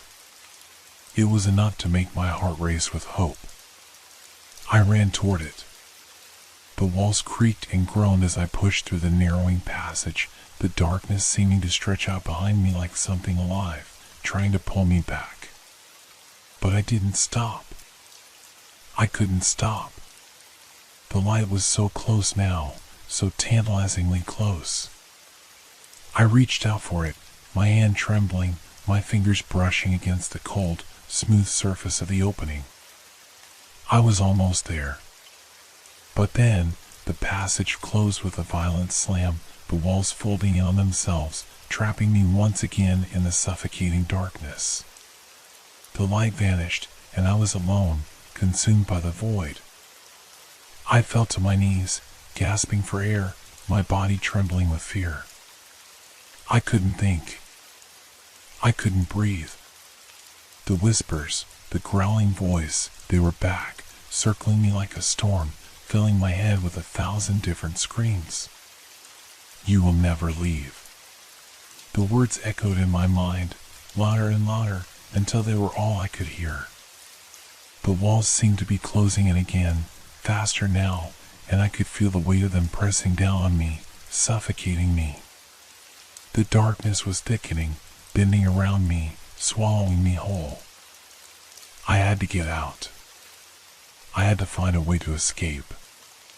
But every direction I turned, every step I took, the house shifted. The walls warped, the passage twisted, and the light faded further away, leaving me with nothing but darkness and fear. And then, just when I thought I couldn't take it anymore, something changed. The air grew still, unnaturally so. The whispers ceased. The pressure in the room faded, and the walls stopped shifting. For a moment, there was nothing. Just silence. But it wasn't comforting silence. It was oppressive, unnatural. The stillness felt like a trap, as if the house itself was holding its breath, waiting for something to happen. I didn't know how much time passed in that frozen silence. Minutes? Hours? It felt like an eternity. I stood there, unable to move, unable to breathe, caught in the unyielding grip of the labyrinth. And then I saw it. A door. A simple wooden door, standing in the middle of the passage, its surface worn and scarred, as though it had been there for centuries. It seemed out of place, too ordinary for the twisted labyrinth I had been trapped in. But it was there, and it was real. It felt like the only thing in this nightmarish world that wasn't trying to destroy me. I approached the door slowly, my hand reaching out, trembling. I expected the same cold resistance that had greeted me every time I tried to escape, but this time it was different. The door opened easily, its hinges creaking slightly as it swung open. Beyond it, I saw a room. A familiar room. It was my living room, the very same one I had been in before all of this had started. The furniture, the walls, everything was in place, just as I had left it. But something was wrong. The air felt off, like it was thick with something I couldn't see. I stepped inside. The room was empty. The silence was absolute, pressing down on me as though the house itself was waiting, watching. I turned, expecting to see the door I had just come through, but it was gone. There was no doorway, no passage. Just the same walls, the same furniture. I was trapped again. But something was different this time. I could feel it. The house was watching me. Not just the walls, not just the shadows. The house itself. It knew I was here, and it wasn't going to let me leave. The air grew heavier, colder, and the walls seemed to close in again. The labyrinth had come back, and this time I was part of it. There was no escape. And then, from behind me, I heard it again, the sound of breathing. Slow, deliberate, wet. You are part of us now. I turned to face the darkness. And in the blackness, I saw the shape of the figure once again. The one I had tried to outrun, the one I had tried to escape. But now, there was no running. The labyrinth had no exit. And the house, my house, had become my prison. I had become part of the labyrinth. And there was no way out.